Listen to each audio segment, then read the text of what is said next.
What if the boy at the stables never rides north? What if the horse stands saddled in the half-light of a Winterfell morning, breath steaming, leather creaking softly, and Jon Snow simply does not put his boot to the stirrup? The courtyard is quiet in that particular way winter mornings can be, when snow falls straight down, slow and unhurried, muting the clatter and the voices until the whole world feels like a held breath. Ghost waits at Jon's side, white fur dusted with new snow, red eyes fixed on the open gate as if the wall itself might appear there, a line of ice and darkness marching toward them out of the grey. Jon stands by the horse the way a man stands beside a choice he has not yet made, one hand on the pommel, fingers cold against worn leather. The wall looms only in his imagination for now, a distant promise of purpose, of brotherhood, of escape from rooms where his place has never been certain. He can almost smell it, stone and frost and the thin, hard air beyond the world of hearth smoke and hay. Here, the air smells of horses and old snow and steel. A stable boy moves somewhere behind him, pitchfork tines scratching softly over straw. The small, ordinary sounds of a life Jon has always believed is not meant for him. A raven croaks from the rookery tower, a dark shape against a white sky, and the sound runs along his spine like a warning. One bird, one message, one word not yet sent.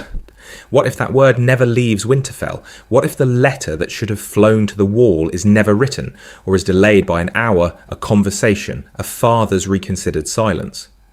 What if the way important words move through this cold castle changes, just once, and everything that follows must bend around that absence? Ned Stark is a man who speaks of duty as if it were as simple and as heavy as a sword laid on a table. He does not waste promises. He does not forget costs. Somewhere above this quiet yard, he is weighing a son he cannot name against a war he can feel moving like a shadow through the south, against a king's summons, against a future that smells of wildfire and blood. Something in Jon's chest moves when he thinks of that summons, of Sansa's bright southern dreams, of the way she looks past him toward golden crowns and songs. In this moment, though, the songs have not yet turned to screams. Sansa Stark is still in Winterfell, her hair the colour of autumn leaves against winter stone, her laughter a sound Jon has learned to stand outside of, like a man listening at a closed door, a Stark girl and a Stark bastard, bound only by name and shared corridors, a line that cannot be crossed, a word that cannot be spoken. But what if it is? In a world where cousins may wed for power, where Targaryens have long married blood to hold their thrones, what is one more forbidden match in the cold north if it keeps a daughter from Joffrey Baratheon's cruelty and gives the banners a single, unshakable Stark heart to rally around? What if the most taboo romance Winterfell can imagine becomes its sharpest weapon? Here, in the falling snow, that future is nothing more than an unwritten path. One unmounted horse, one unspoken refusal, one boy who was meant to vanish into the white, instead remaining, rooted in stone and ice and family. From this single, quiet defiance, the War of the Five Kings will tilt, the Red Wedding may never be set, and even the coming of the dead will find a different north waiting. The question is simple. The cost will not be. To understand how Jon Snow becomes the beating heart of Winterfell rather than a shadow on the wall, we have to begin with the man who chooses to keep him. Ned Stark begins with an absence, not a sword stroke, not a shouted word in the Great Hall, but the quiet fact that on a night when the wind howls around Winterfell's towers, no raven comes. The fire in his solar burns low. Candle wax pools and hardens along the edge of his desk, pale as old bone, as he waits for the familiar tap of beak on stone that should have come hours ago. The parchment before him is already half filled in his careful hand, an unfinished letter to Benjen at Castle Black, the ink drying where his quill stopped. He had meant to speak of Jon. He had meant to speak of duty. Ned Stark is not a man who speaks without weight. The way important words move through him is slow, deliberate, as if he must measure their cost against every oath he has ever sworn. He had told himself that sending Jon to the Night's Watch was prudent, even kind, a place of honour, a life with purpose, a shield against the darkness he feels gathering in the south. Now, in the silence where a raven should be, he is left alone with the truth that will not quite let him breathe. It is exile, a quiet exile, wrapped in vows and black wool, but exile all the same. He does not say this aloud. He does not even write it. Instead, he sits in the dim room, listening to the fire crackle and the winter wind press its fingers against the shutters, and lets the thought stand in front of him like a man he cannot avoid. What if the letter never arrives? What if the raven is lost in a storm, or turned aside by some small, indifferent cruelty of the cold? What if the choice he has framed as necessity is, in truth, only one choice among many? He thinks of Lyanna, pale as snow and burning with fever, her fingers tight around his as she begged for a promise that has ruled his life. He thinks of Catelyn, the shadow in her eyes whenever Jon crosses the yard. He thinks of the realm, of Robert's summons, of southern games played with other men's children. The way a man holds these things together, promise and marriage and duty, is meant to be simple. It is not. Ned had planned with the particular care of a man placing something fragile on a table. Jon, safely behind the wall, beyond Catelyn's resentment, beyond southern intrigue, beyond the reach of any word that might name him for what he truly is. But without the raven, the plan no longer feels like inevitability. It feels like a choice, and therefore like a sin he must own. He speaks of it to no one, not yet. Instead, he lets the night stretch, the candles gutter, the ink dry beside Jon's name. In another life, one bird arrives on time and the world tilts one way. In this life, one bird does not, and history shifts on the absence. Because in Westeros, winter does not always come with banners and trumpets. Sometimes it comes as a message unsent, a silence at the window, and the narrowest of doors opening toward a future where Jon Snow never leaves Winterfell at all.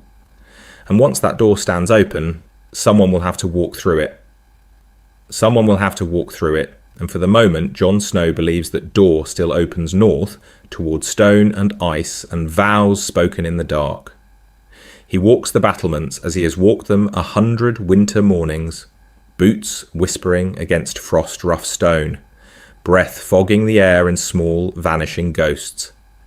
The courtyard below is only half awake. A stable boy leading out a shaggy garron, a cook's boy shaking out linens, the quiet clatter of a gate being checked. Jon moves above it all alone, rehearsing the life he thinks is waiting for him beyond the wall. In his mind, that life has become almost clean. No stark words, no stark looks, no rooms where he must measure the distance between himself and a high seat that will never be his. The Night's Watch is anonymity wrapped in black wool, brotherhood without the complications of blood, a severing from the name that has always been offered to him with the particular care of a man placing something fragile on a table. Bastard. Snow. Not Stark, not truly, not ever. His hand finds Longclaw's hilt without thought, fingers resting there, not gripping, the way a man might touch the pommel of a memory. He walks a step behind Robb, even when Robb is not beside him, his body carrying the habit of deference like another layer of clothing. He does not look toward the tower where Catelyn sleeps. He has trained his eyes to slide past that part of the castle, the way he has trained himself not to flinch when he feels, rather than sees, her gaze in the hall. He understands his place as a series of narrow paths, not a true son, allowed to sit near the fire, but not too near, not a servant, yet always ready to rise, to pour, to fetch. The watch has become the story he tells himself to make sense of that thinness, a tale in which his loneliness is not a wound, but a choice. What if he could trade this half-life for a brotherhood where every man is half claimed by his past and half freed from it?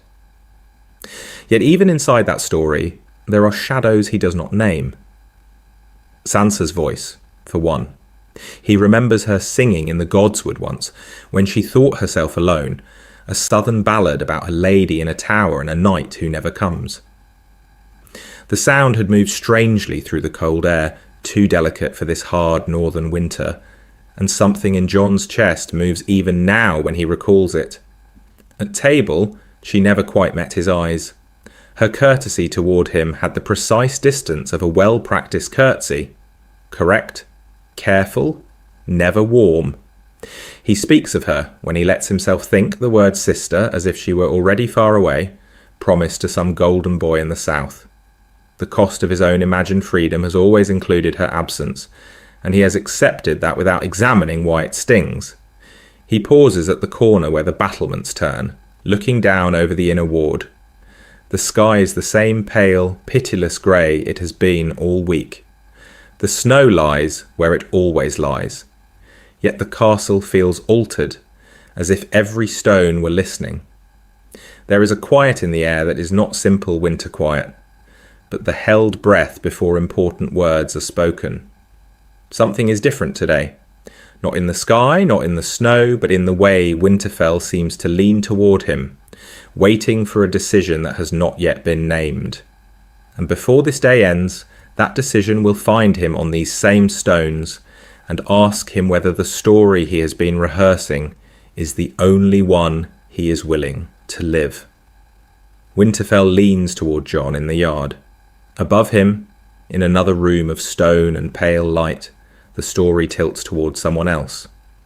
Sansa sits by the window with her embroidery hoop held very straight.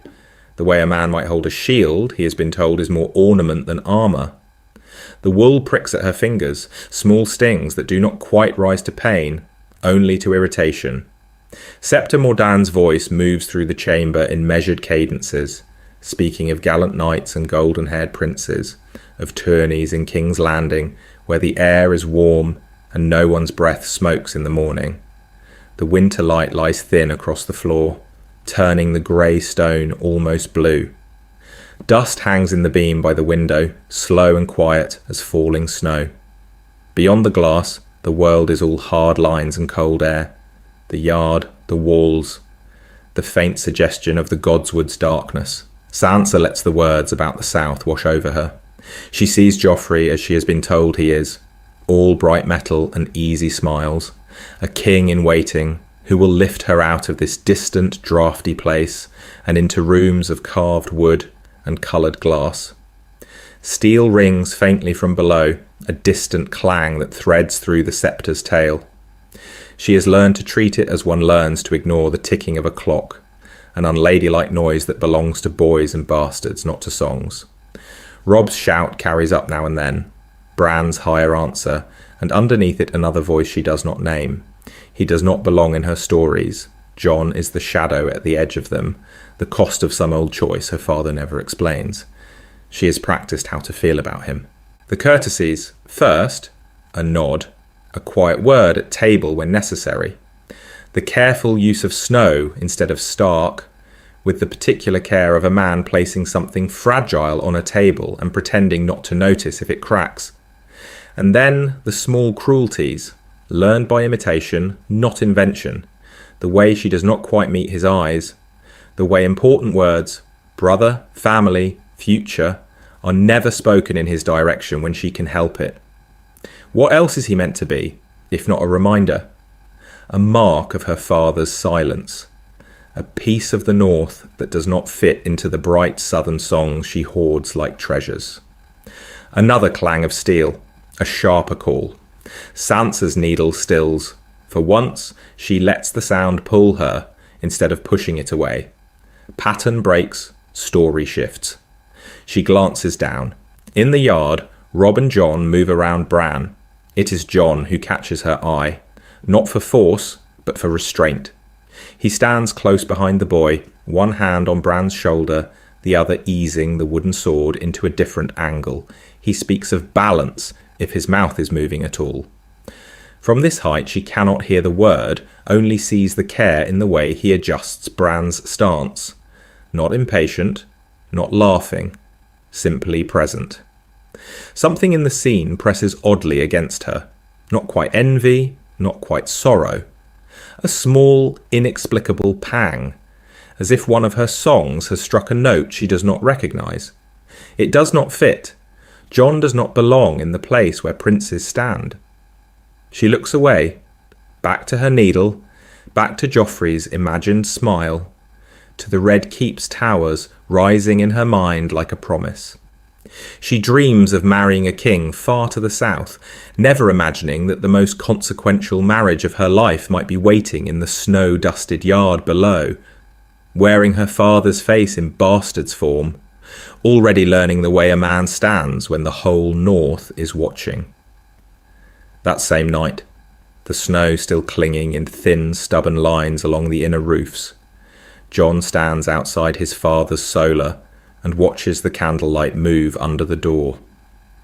The castle is mostly asleep, the sounds of the yard faded to a distant hush, but the air in this short stretch of corridor feels thick, as if the stones themselves are holding their breath with him. The solar's door is thick oak, and when he lifts the latch it gives a small, familiar groan. Inside, the room is all shadow and fire.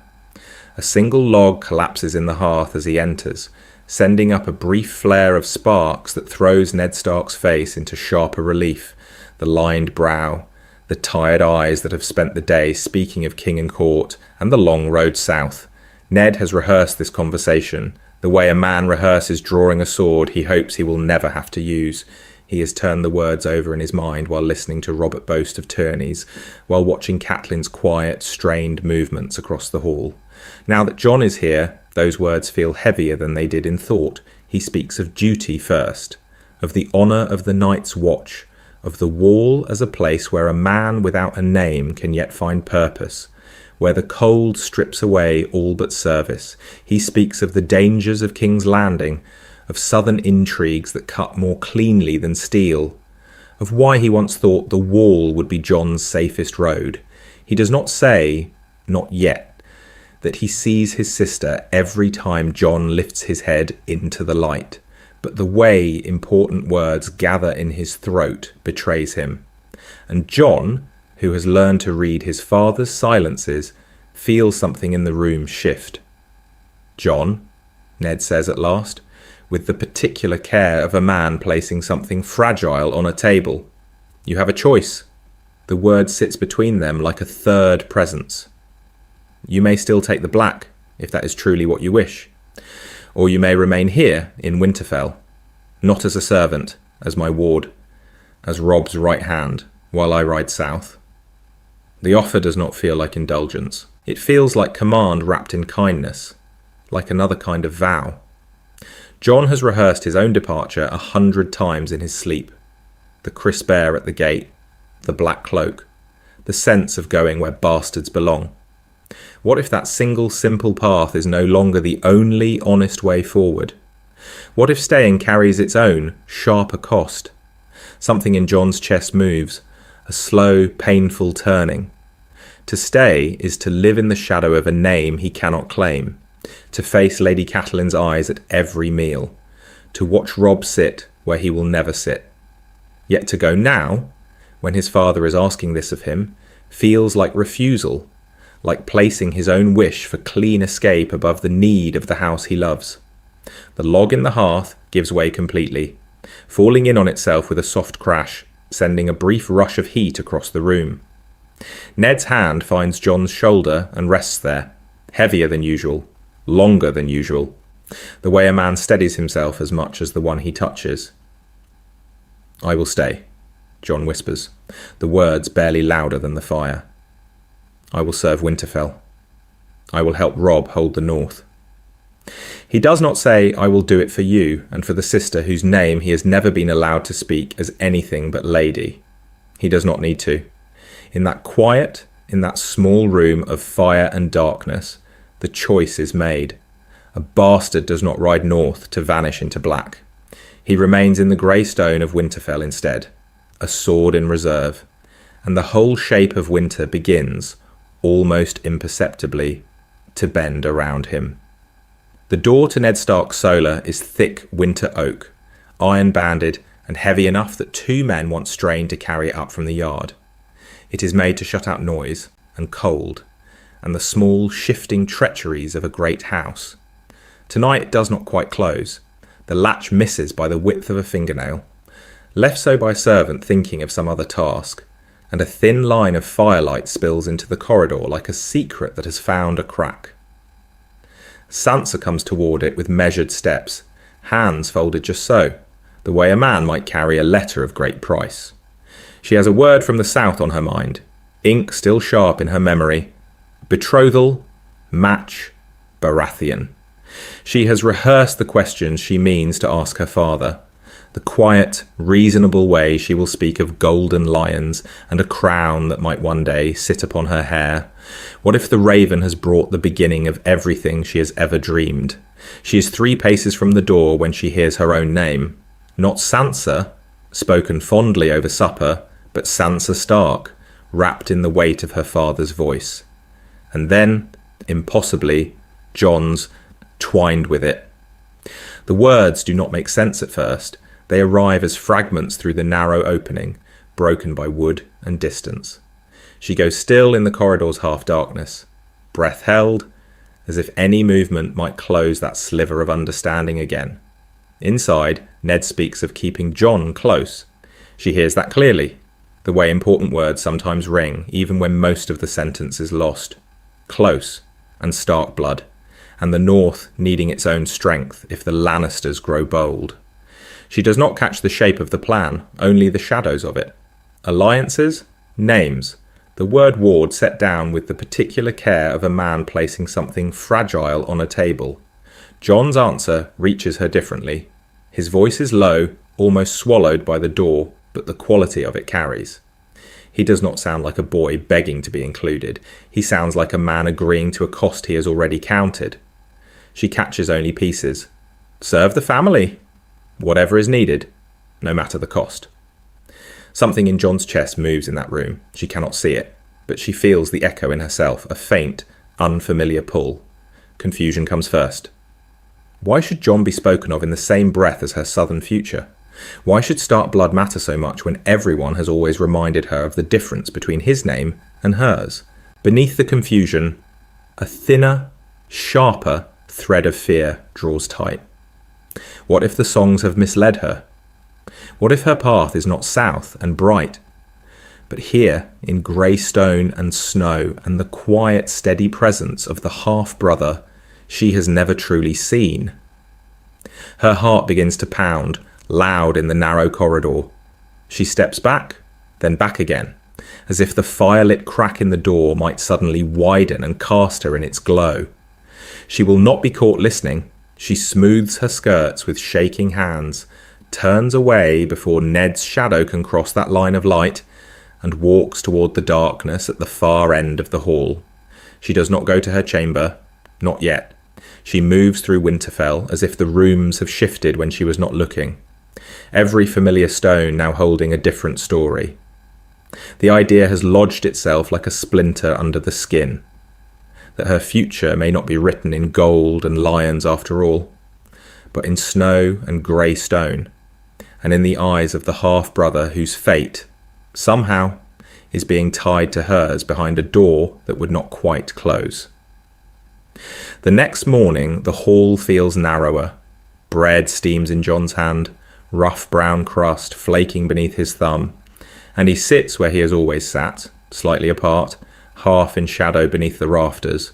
Only now the distance is not measured in feet, but in years he will not be riding north. The bench beneath him might as well be a different thing entirely. The way a man sits changes when he understands he is not passing through but staying. He does not speak much. He tears the bread, chews, swallows, aware of every small sound. The talk at the high table moves over him like water over stone. Robb murmuring to Ned of the day's training, Bran asking a question about the King's Road, Sansa answering her mother with careful, practiced courtesy. Each word lands differently now. The Night's Watch is no longer an escape spoken of in the dark, but a road not taken, a door quietly closed. Catelyn's jaw is a line cut in ice. Her politeness is precise, almost delicate, the way important words are placed on a lord's table. Sansa, you will write to the Queen. Arya, you will remember your courtesies. She does not look at Jon, and in that refusal there is more coldness than in any open slight. In her eyes, though she keeps them lowered, Ned has chosen to keep his mistake under her roof, while she sends her daughters south into the lion's den, hostages wrapped in silk. The cost of his choice sits across from her, breaking bread in her hall. When the meal ends, the air in the yard is a relief. Snow from the night before crunches under their boots. Robb catches Jon's arm with easy, boyish strength, his face already lit with plans. He speaks of the next campaign season, of river crossings and shield walls, of the two of them holding the north together while their father walks through southern darkness. What if the single decision that seemed so small, Jon staying, simply staying, becomes the hinge upon which every northern banner turns? Something in Jon's chest moves at Robb's certainty.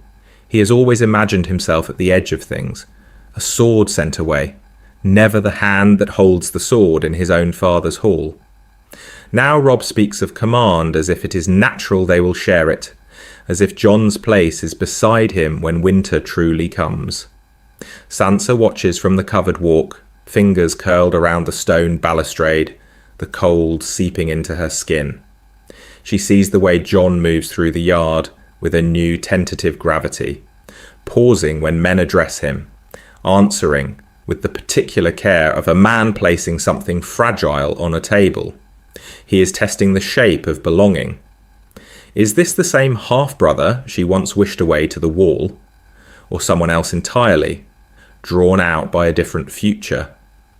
In the quiet of the Maester's turret, Ned stands by the window while Maester Luwin dips his quill.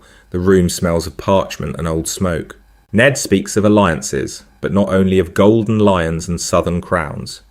He asks for alternative plans, for words on vellum that bind north to north, Karstark, Umber, Manderley, and, almost as an afterthought yet not at all, the possibility of Stark joined to Stark, Jon and Sansa, Snow and Wolf, blood kept close against the coming dark. What if the North no longer needs southern courtesy to survive what is waking beyond the wall? In that small, ink-scented room, another future is drafted in careful strokes, and the shadow of it will fall over every choice that follows. The ink dries slowly on that first private future, but the world beyond Ned's solar is already moving toward its own demands. The raven from King's Landing comes on a grey morning, wings slick with melted frost, the seal of the crown, bright as spilled fire against the dull wax of lesser letters. Ned breaks it in the same quiet room where he has just imagined Stark joined to Stark. The parchment crackles. The words are as he once expected them to be. Robert's rough affection, Cersei's polished courtesy, the suggestion, no, the presumption of a match between Sansa and Joffrey. In another life, his hand would already be reaching for the quill. He is not blind to what a royal betrothal means. Once, the way a man in his position answered such an offer would have felt almost fixed, a path laid down since Robert first clapped him on the shoulder and called him brother.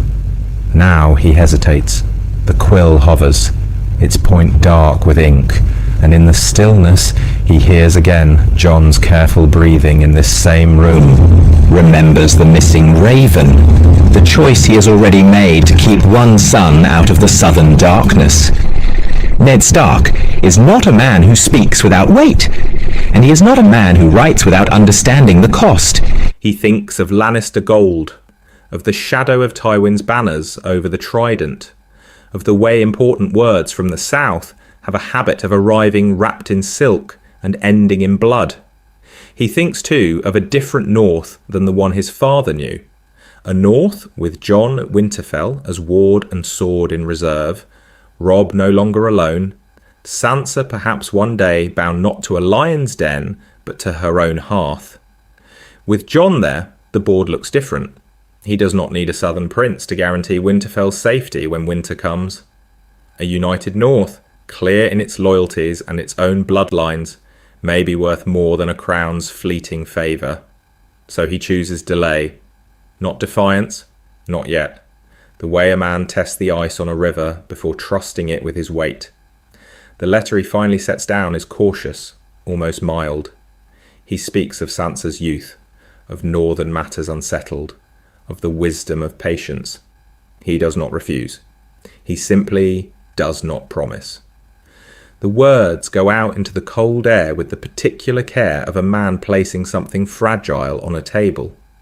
Sansa hears of it later, not in the Solar's hush, but in a corridor, in Arya's careless tongue, and Septa Mordane's pinched disapproval. The crown has written. Her father has answered. There is no betrothal. Not yet. The room tilts, just slightly. All her life, the stories have pointed one way. A golden prince, a southern court, a girl from the north lifted into songs. To hear that her father did not seize such a tale feels, for a heartbeat, like betrayal. Has she not been good? Has she not learned her stitches and her courtesies and every southern word that might make her fit beside a lion? She asks him, later in her small, ordered voice, why? Ned's answer is gentle, wrapped in phrases about time and duty and the long winters of the north. He does not speak of Lannisters. He does not speak of Jon. But she remembers the night outside the Solar, the murmur of her father's voice, the name Ward, the soft answering silence that had been Jon's. That night, sleep does not come easily. If she is not meant to marry a lion, then whom is she meant to marry? The question turns over and over in the dark. And Jon's name, half heard in shadowed conversations, keeps surfacing in her mind like a half-remembered song she cannot quite place. Its melody just out of reach, its promise not yet given shape. Snow comes softly that evening, the way winter often returns to Winterfell.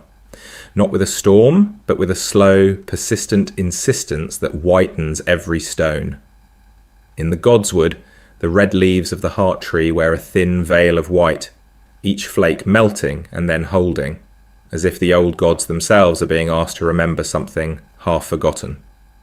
Jon stands beneath the carved face, cloak drawn close, ghost stretched long and quiet at his feet. The Godswood is the one room in the world where he does not measure his steps, where no one is watching to see how a bastard carries himself. He listens to the faint creak of branches, the distant murmur of the castle through the trees, the slow, steady sound of his own breathing. He does not hear Sansa until the snow-covered leaves rustle behind him. She steps into the clearing with the particular care of a man placing something fragile on a table, though she is no man, and the fragility is not the snow but the space between them. Her cloak is too fine for this place. Deep blue wool edged in soft fur, a lady's cloak in a sacred wood. Jon. Her voice is formal, the way a lady might address a sworn sword. She dips a small curtsy, as if they are in the great hall rather than under the watching eyes of the heart tree. He turns at once, head bowed, the instinctive deference of someone who has learned his place in every corridor. My lady.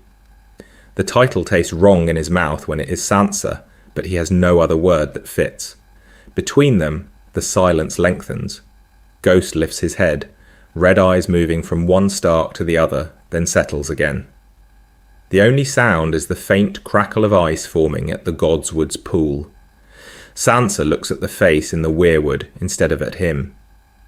Father said you were to go to the wall. The words are careful, circling. You are not going now. No. Jon's answer is simple, but it hangs there, incomplete. The way important words often do when the cost of speaking them fully is not yet known. Are you... She hesitates, breath clouding the air between them.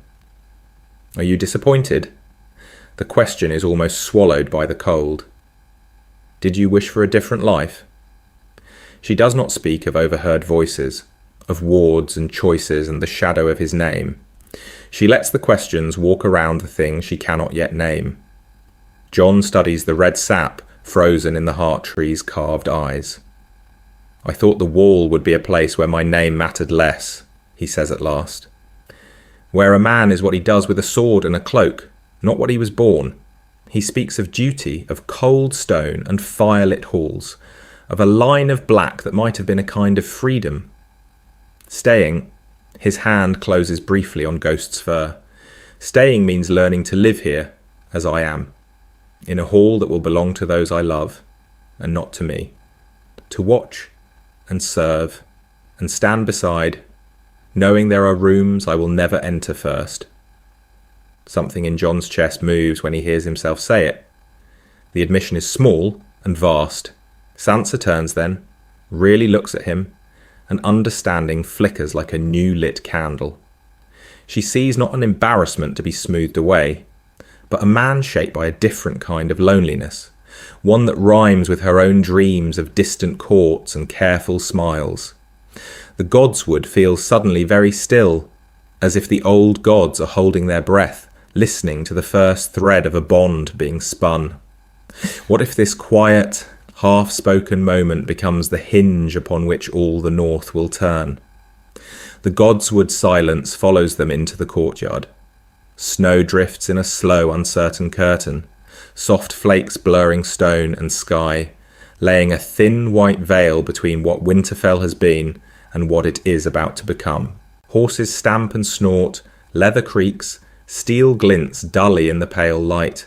The great gates stand open, dark mouths waiting, and the cold presses in the way a man might press a seal into wax, fixing this moment in place. Ned Stark mounts his horse with the unhurried economy of someone who has done this all his life. He does not look like a man riding toward a capital of whispers and knives. He looks like a father leaving his home in winter. Arya fidgets in the saddle beside him. Sansa sits very straight, her cloak trimmed in soft grey fur, her eyes bright with the practiced composure of a girl who has been told that this journey is the first step toward everything she ever wanted. Jon stands in the snow, not at the edge of departure, but at the centre of what remains. Robb is at his side, taller now, shoulders broad beneath his cloak. The two of them a matched pair against the pale stone. Jon feels the cold bite through his gloves and into his fingers, feels the weight of the castle at his back like a living thing. This was the place he had always imagined leaving. Now it is the place he is being asked to hold. Ned's gaze finds them. There is a small pause, the kind that stretches longer in memory than in life. He speaks of duty first, because that is the way important words come to him, in the language of oaths and responsibilities. His voice carries clearly over the courtyard. Robb is my heir, he says, each word placed with the particular care of a man placing something fragile on a table. Winterfell is his to lead, but no man leads alone. Jon, before all here, I charge you to be his right hand. Keep him strong where he is uncertain. Keep this home safe while I ride south. Something in Jon's chest moves, a quiet, startled ache that is not quite pride and not quite fear. Honour, he had always thought, lived on the wall, in black cloaks and hard choices made in the darkness. Now Ned is turning that understanding gently, showing him another side. Remember, Ned adds, and his horse shifts beneath him, impatient. Honour is not only in vows spoken before a weirwood or in the shadow of the wall. It is in the quiet work of holding a hall together, in standing your ground when there is no song in it. Do you understand? Jon's answer is simple. I do. Catelyn hears the words as sharply as any blow. She stands a little apart, hands clenched in her cloak, watching her husband invest the boy she has never been able to see as anything but a living cost. This is more than tolerance. This is acknowledgement, almost a naming without the word, the way a man might set two pillars beneath a roof instead of one. She sees the household listening, measuring. She sees the way some of the men nod, the way the old master at arms lets out a breath, as if something long expected has finally been spoken aloud. And beneath her unease runs a colder thread. If Jon is to be Robb's right hand in truth, what happens if hands one day disagree? The party begins to move, hooves clatter on stone, wheels creak, the banners of House Stark stir in the thin wind like pale ghosts. Arya twists in her saddle to wave, hair coming loose, all wild reluctance. Sansa turns more slowly. She has rehearsed this farewell in her mind, imagined herself looking back at towers and walls, at Bran on the ramparts, at the life she is poised to shed like an old cloak. Instead, her eyes find Jon and Robb standing together on the steps. Robb lifts a hand in farewell, the easy, open gesture of a son who believes his father will return. Jon does not wave. He only stands, snow catching in his dark hair, his face still, his gaze fixed on the shrinking line of riders as if he could hold them in place by will alone. The sight lands in Sansa with unexpected force. There is a hollow ache beneath her ribs, and she cannot tell if it is for Winterfell, for her father riding into southern fire, or for the sudden, sharp awareness that when she comes back, if she comes back, nothing will be as simple as it has been. What if the single choice that kept her in the north has already begun to pull her future in a different direction? The King's Road swallows Ned Stark and his retinue, their figures growing smaller, then vanishing into the white. The noise of departure fades, leaving only the muffled quiet of falling snow and the distant bark of a dog. The camera, if there were one, would not follow the Lord south. It would linger. On the steps, Robb turns first, his jaw set, his eyes bright with a determination that borders on defiance. Jon turns with him, half a step behind, as he has always walked, but something in his carriage has changed.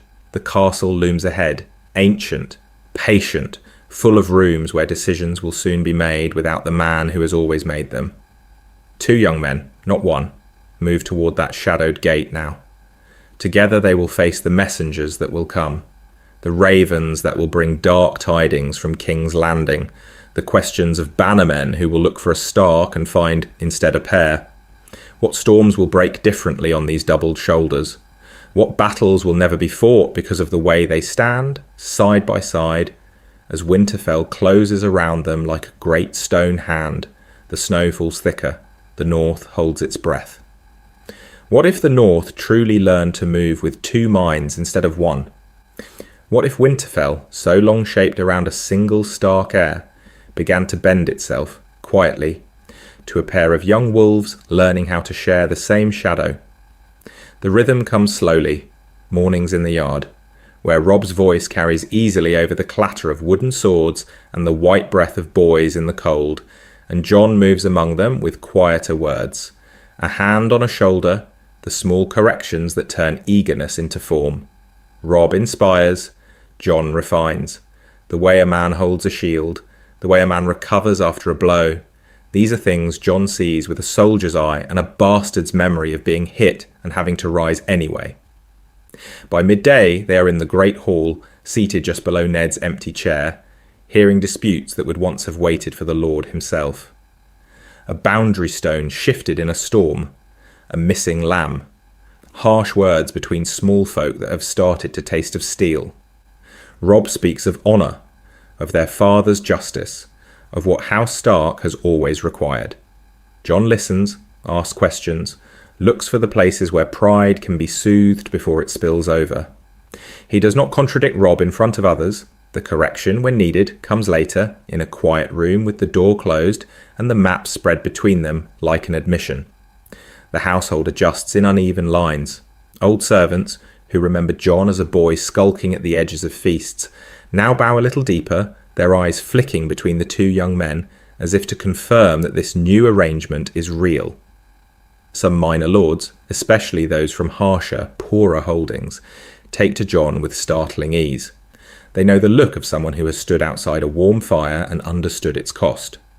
Others, those who have always taken their cues from Catelyn, keep a careful distance, their courtesies exact, their questions directed to Robb alone. Jon feels that distance like a draft under a door. It feeds an old unease. He is grateful for the trust, for the work that fills his days, yet every time a petitioner turns to him first, every time a man-at-arms says, "My lords," and seems to mean it in the plural, something in Jon's chest moves in a way that is not entirely pride. Is he, by standing so near, casting any shadow at all over Robb's birthright? He measures his own words with the particular care of a man placing something fragile on a table, always watching Robb's face, always ready to step back. Robb will not let him.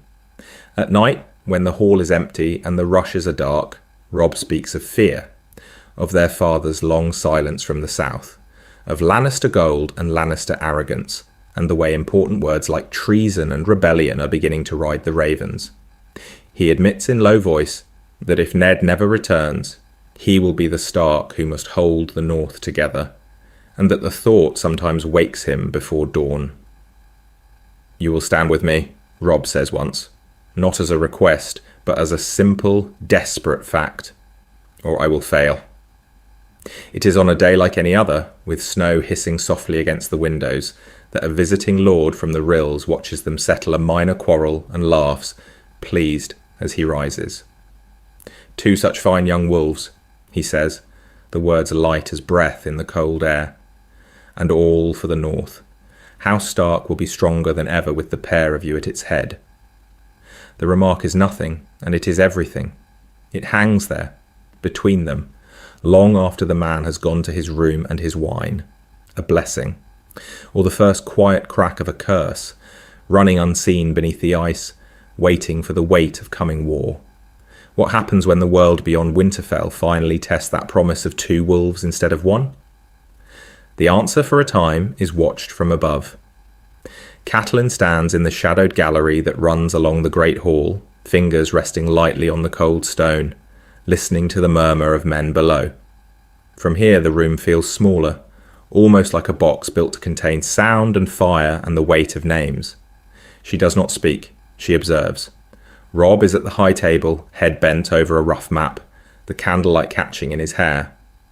Beside him, not quite equal and not quite subordinate, Jon leans in, one hand braced on the wood. The men around them, Karstark and Umber and the lesser lords of the winter villages, watch the bastard when he speaks of roads, of rivers, of the way a man tires after 3 days hard riding. They listen to Robb as king. They look to Jon for understanding. It is a small thing, that shifting of eyes. It is everything. She notes the way Robb defers, almost without noticing he does it, when the talk turns to scouts or to the cost of leaving a castle under-garrisoned. Jon answers quietly, with the particular care of a man placing something fragile on a table, weighing each word before he lets it fall. He does not presume, does not contradict in public, yet somehow the line of the discussion bends toward him all the same. Resentment is too thin a word for what moves in her chest. Jon has always been a shadow at Winterfell's edge, the living proof of a single night she has never been allowed to name, the way important words were swallowed in the darkness between her and Ned. Now that shadow has substance, banners, men who would ride when he lifts his hand, a rival centre of loyalty, growing quietly in her own hall. What if Robb falls? What if the wrong raven comes, bearing the wrong seal? She sees with a clarity that chills her how easily the North might turn its eyes to the steady bastard who stood at the king's right hand. So she works, as a mother must, in the spaces that remain to her. At supper, she draws Lord Cerwyn into a conversation that names Robb 3 times as Ned's heir, and never once says Jon's name. In the corridor, she reminds a Glover cousin of Robb's birth, of Catelyn Tully's blood joining northern winter to Riverland's stone. In her rooms, she gently corrects a handmaid who speaks of the young wolves, as if they were a matched pair. Jon is useful. She allows that much in private talk, but Robb is rightful. The difference is a line she traces again and again, as if repetition can carve it into the bones of the men who hear her. Even Sansa's future must now be measured against this new weight in the room.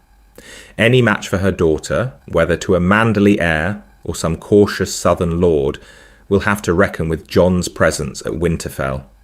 Will he be read as shield or obstacle, as ally to a husband, or as the quiet Stark the North might follow instead? A Targaryen might have married kin to bind such power close. Catelyn thinks of that history and feels only unease. In the stillness of night, when the fires burn low and the castle seems to listen, she makes a private vow. She will guard her children against the knives she can see in the south, wrapped in gold and courtesy, and against the colder uncertainties gathering at her own table. Jon, with his Stark face and his nameless mother, belongs now to both dangers at once. A threat wrapped in Stark colours, standing in her hall, asking nothing, and claiming more with every quiet word he does choose to speak. Far to the south, the heat is a different kind of threat. It presses against stone and skin in King's Landing the way winter presses against glass in Winterfell. Relentless, intimate, leaving nowhere quiet to think. The Red Keep is loud.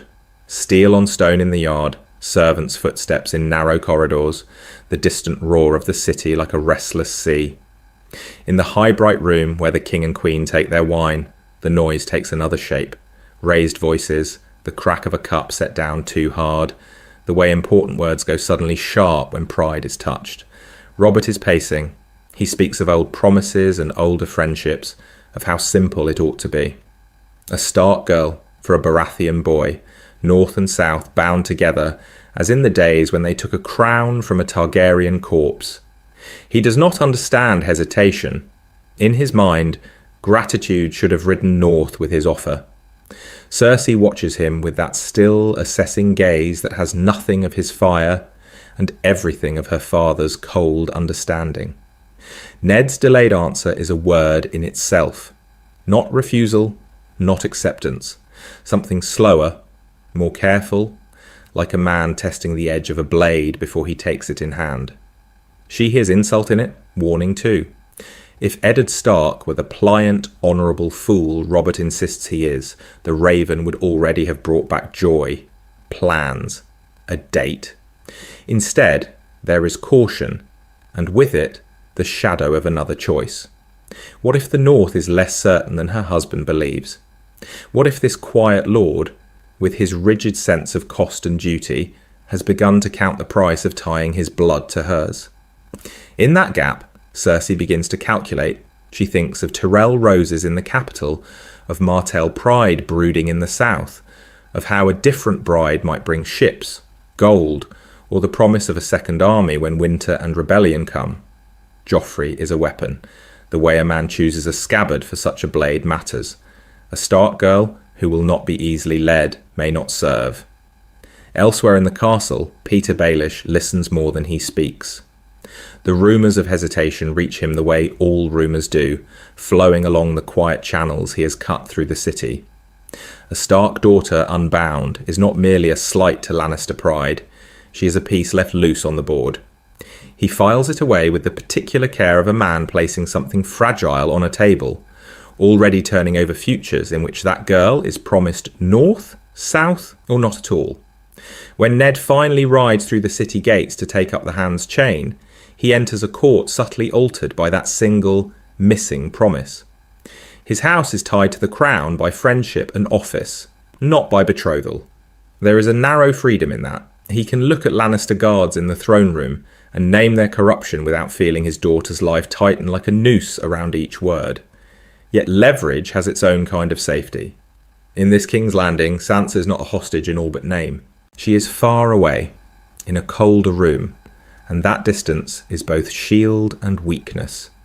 If things go wrong here, if Robert's temper or Cersei's fear turns, there is less for the Lannisters to seize. There is also less binding them to restraint. The same tensions coil beneath the marble floors. Jon Arryn's death, the royal debts, the quiet rivalry between lion and stag. But the cracks run along new lines now. No golden-haired prince walks the gardens with a northern girl whose dreams make her blind. No mother in Winterfell waits for a raven that will tell her her child is trapped in the south. So where will it break when it breaks? In this version of the story, the storm still gathers over King's Landing, but its first lightning will strike a different tower. And the man in grey, riding toward the truth, does not yet see where the fire will fall. The storm gathers in the south. In Winterfell, it does not yet have a name. Months pass in a kind of suspended season.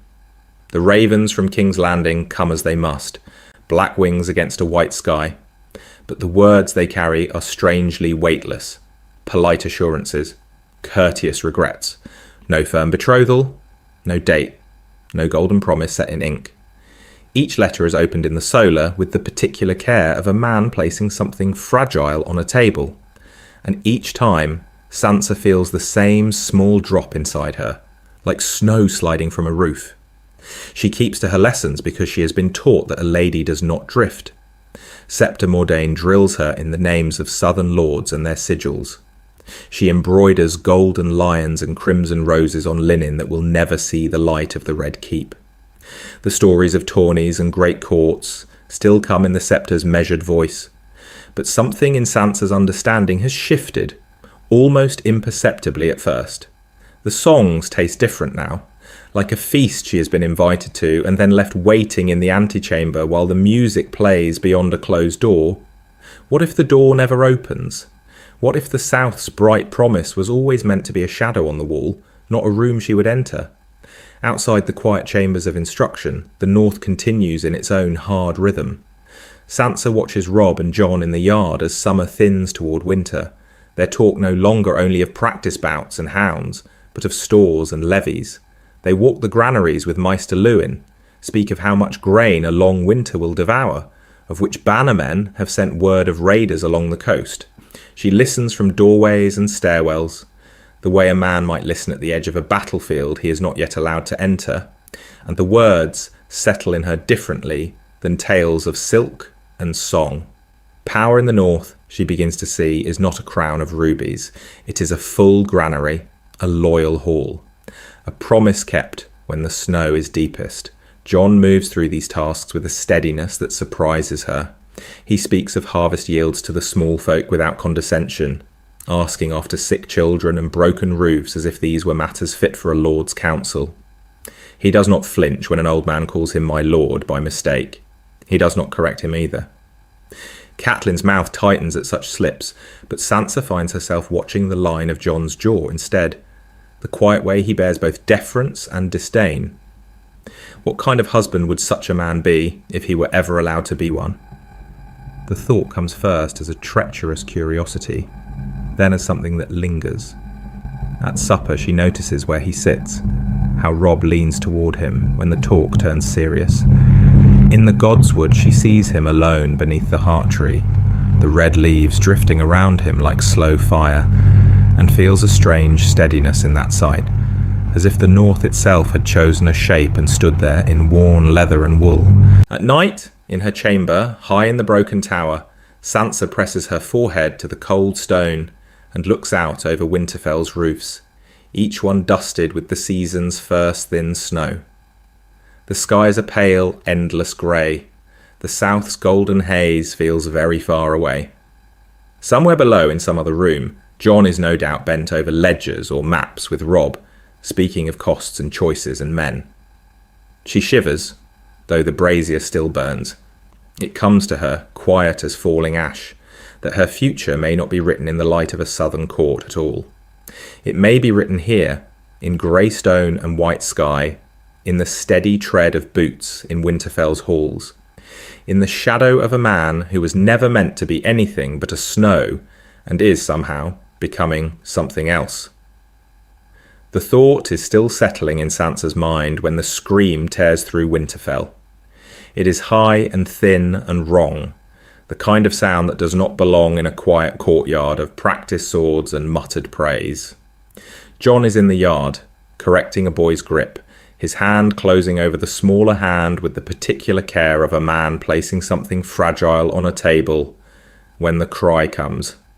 For a heartbeat, the yard freezes. Then men move the way a man moves when battle is called without thinking. Jon is running before he quite understands why. Boots on stone, the clash of voices, the sudden press of bodies beneath the broken tower. He shoves through the ring of servants and guards and sees a small shape on the ground, twisted in a way no living thing should twist. Bran's cloak is dark with blood at the back of his head, his eyes half open and seeing nothing. Something in Jon's chest moves, a cold tearing, as if the winter air has reached inside him and closed a fist around his heart. He drops to his knees. His hands hover, useless. He does not know where to touch, how to lift, what word might call his brother back from this ledge. He has sparred with Bran 100 times, laughed when the boy boasted of knights and Kingsguard and impossible climbs. None of that helps him now. The men of Winterfell carry Bran away. Jon follows, feeling every step as a failure. The room they choose for Bran is overheated, braziers glowing, air thick with the sour smell of fear. Robb stands at the bedside like a sentry, jaw clenched, fingers white on the bedpost. Jon takes a stool and a candle. The flame gutters in the draught from the shutter, a small, stubborn fire. Fighting darkness it cannot possibly hold back. Hours pass. No one speaks of how a boy who loved the open sky came to fall from a closed tower. They speak of poultices, of maesters, of prayers. The way important words are not spoken hangs heavier than the smoke. Jon feels the cost of his helplessness settle over him like another cloak. If he had been with Bran on the wall, if he had forbidden the climb, if. What if a single hand on a boy's shoulder could have turned him back and changed everything? Robb hardens in the silence. He asks for guards to be doubled, for riders to be sent, for every stone of the tower to be checked. He speaks of order, of duty, of the castle as something he must now command. Jon feels himself turning inward instead, his thoughts drifting again and again toward the godswood, as if there, beneath the heart tree, some understanding waits. When Catelyn comes, the room changes. She is all raw edge and sleepless eyes, her grief a blade looking for something to cut. Her gaze finds Jon as if it had been seeking him from the first moment. She does not shout. That would almost be a kindness. "You should not be here," she says, each word placed with care, the way a man might lay stones for a wall meant to keep something out. "Leave my son." There is no place in the room for him after that. Robb's mouth tightens, but he says nothing. Jon stands, sets the candle down, and goes. The exclusion is absolute, and it burns more than any open insult. Snow has begun to fall again by the time he reaches the godswood. The branches are black against a sky the colour of old bone, the heart tree's face pale in the dimness. Jon kneels in the thin crust of snow, feeling it soak through his breeches, feeling the cold as a kind of penance. He does not know the right prayers. He has never been taught the way important words are meant to be spoken to old gods. So he speaks of Bran instead, of a boy who climbed higher than sense allowed, who laughed at danger, who trusted the stone of Winterfell to hold him. "If you let him live," Jon whispers, voice rough in the stillness, "I will do what is needed, whatever is asked. I will keep this family whole." The promise hangs in the cold air, simple and impossible. He has no notion yet of what form that cost might take, what role might be carved out of his shadow, only that he has made a choice, here in the dark, and the old gods are listening. Snow settles on his shoulders like a cloak he has not yet learned the weight of. Snow settles on his shoulders like a cloak. By the time it melts, the world has shifted. The raven comes at dawn, black wings against a white sky, the way a man's bad dream sometimes follows him into the day. The hall at Winterfell fills slowly at first, then all at once, boots thudding, voices low and rough as gravel. Word of Ned Stark's arrest moves through the room like a sudden wind through dry leaves. No one quite believes it. Everyone understands it at once. Robb stands at the high table with the letter in his hand, knuckles white around the parchment. He does not read it twice. The way important words sit in his mouth has changed. Boyhood has been burned out of him overnight.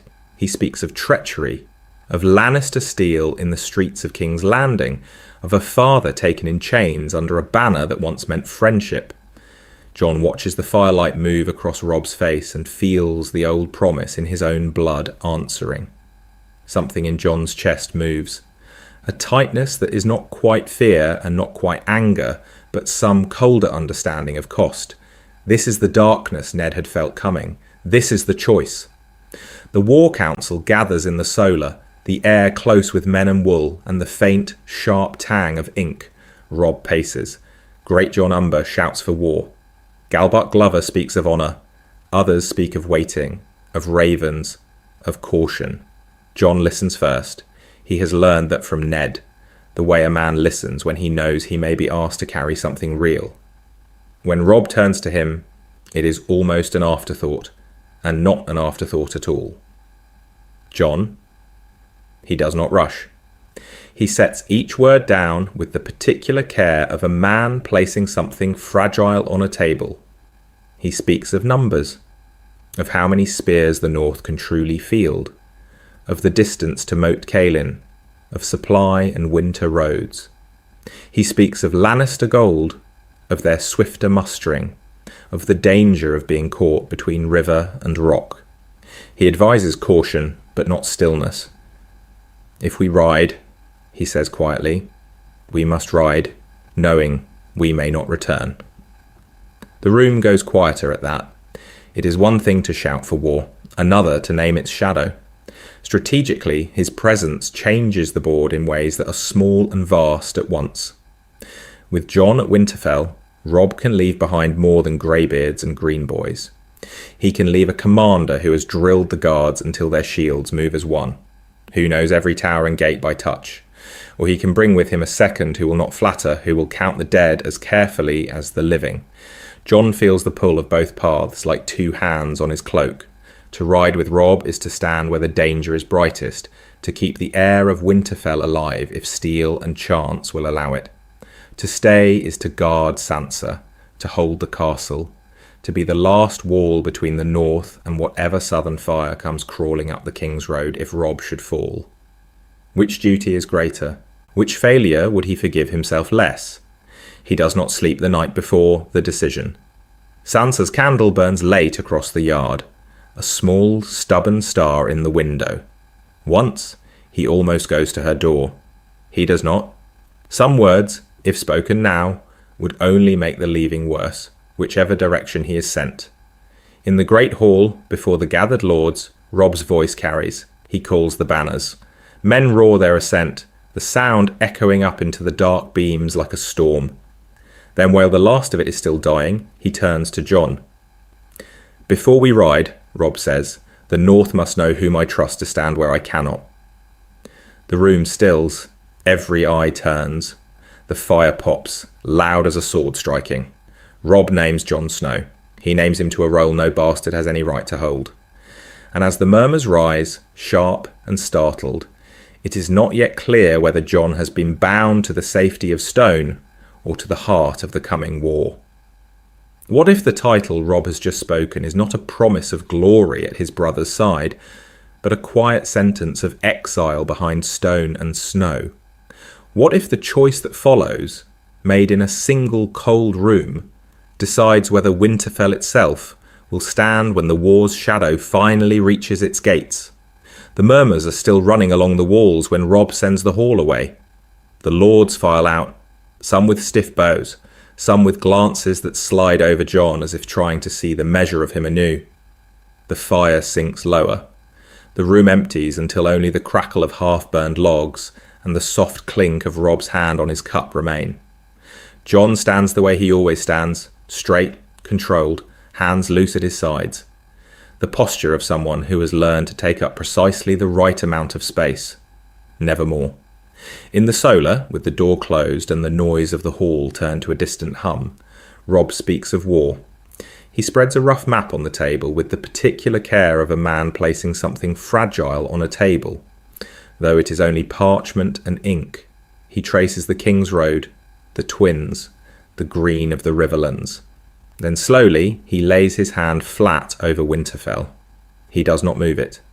He tells Jon what the lords expect, that the named Castellan will ride south as his second, the sword at his right hand, the brother whose presence will steady skittish bannermen and remind the south that the north comes with more than one wolf. It is the path that fits the way a man like Jon is usually used, steel to answer steel. Then Robb gives him the other path. Someone must hold the castle. Someone he trusts must guard Bran, must keep Sansa safe from any hand that thinks a Stark girl left in the north is an easy hostage, must manage the northern lords who remain behind and think themselves half forgotten. Robb's voice is quiet when he says this, but the way important words settle between them makes Jon's throat tighten. "You know them," Robb says. "You know their tempers. You have no hunger for their lands. They will feel that." Something in Jon's chest moves, sharp and reluctant. His warrior's heart is already on the road, already hearing the thunder of hooves, already standing beside Robb in the red and gold darkness of battle. What is a man shaped for the yard and the field to do among ledgers and ravens and long patient arguments in this room? But the deeper part of him, the part Ned spent years shaping with quiet looks and harder lessons, understands the cost. The North rallies to a clear Stark centre. If that centre rides south entire, what happens when winter and war arrive together at bare walls? The choice feels like a blade turned inward. Ride to fire and song, and the chance to carve his name into the war, or stay in the cold and be the shadow behind the throne that is not yet a throne. He sees with a sudden, painful clarity that history will remember Robb's battles, not Jon's winter of sums and small courtesies. He accepts anyway. He accepts as a man might accept a wound to save a limb. He does not dress it in fine words.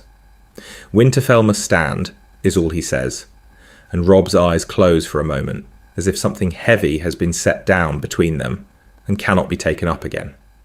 The news reaches Sansa, not in ceremony, but in a drifting fragment of talk outside the weirwood. Two serving girls trading words they half understand. She does not hear everything, she hears enough. Jon will not ride south, Jon will stand where Robb cannot, Jon will be the one between her and whatever storms come. The knowledge settles in her chest like a stone dropped into deep water, sending out slow, widening rings. It is comfort, because she has seen the steadiness in him, the way a man like Jon holds a room without raising his voice. It is a burden, because she does not yet understand what it will ask of her to stand beside him while the world beyond the walls burns.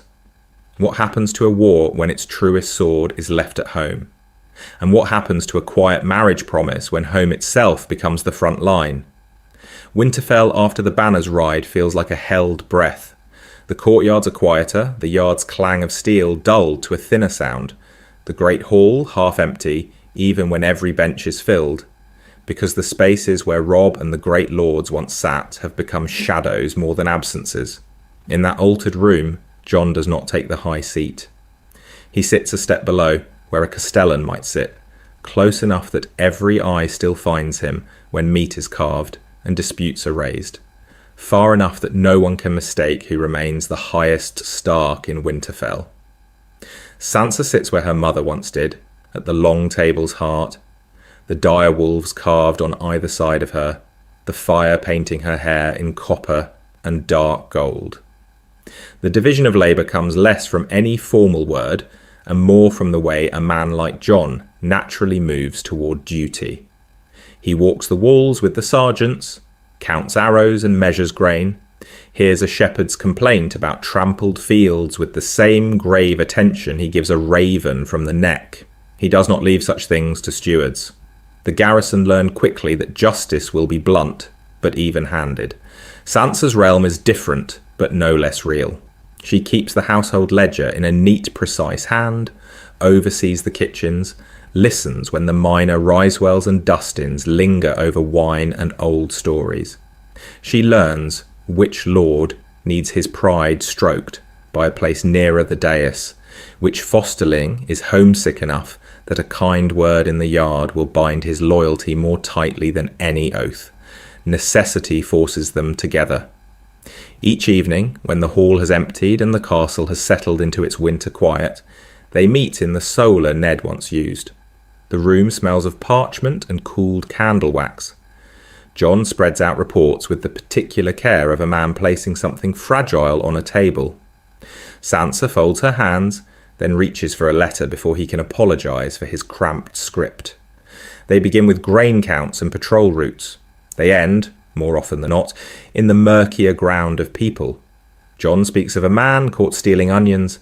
Sansa asks why a man would risk a hand for onions in a castle that prides itself on stark fairness.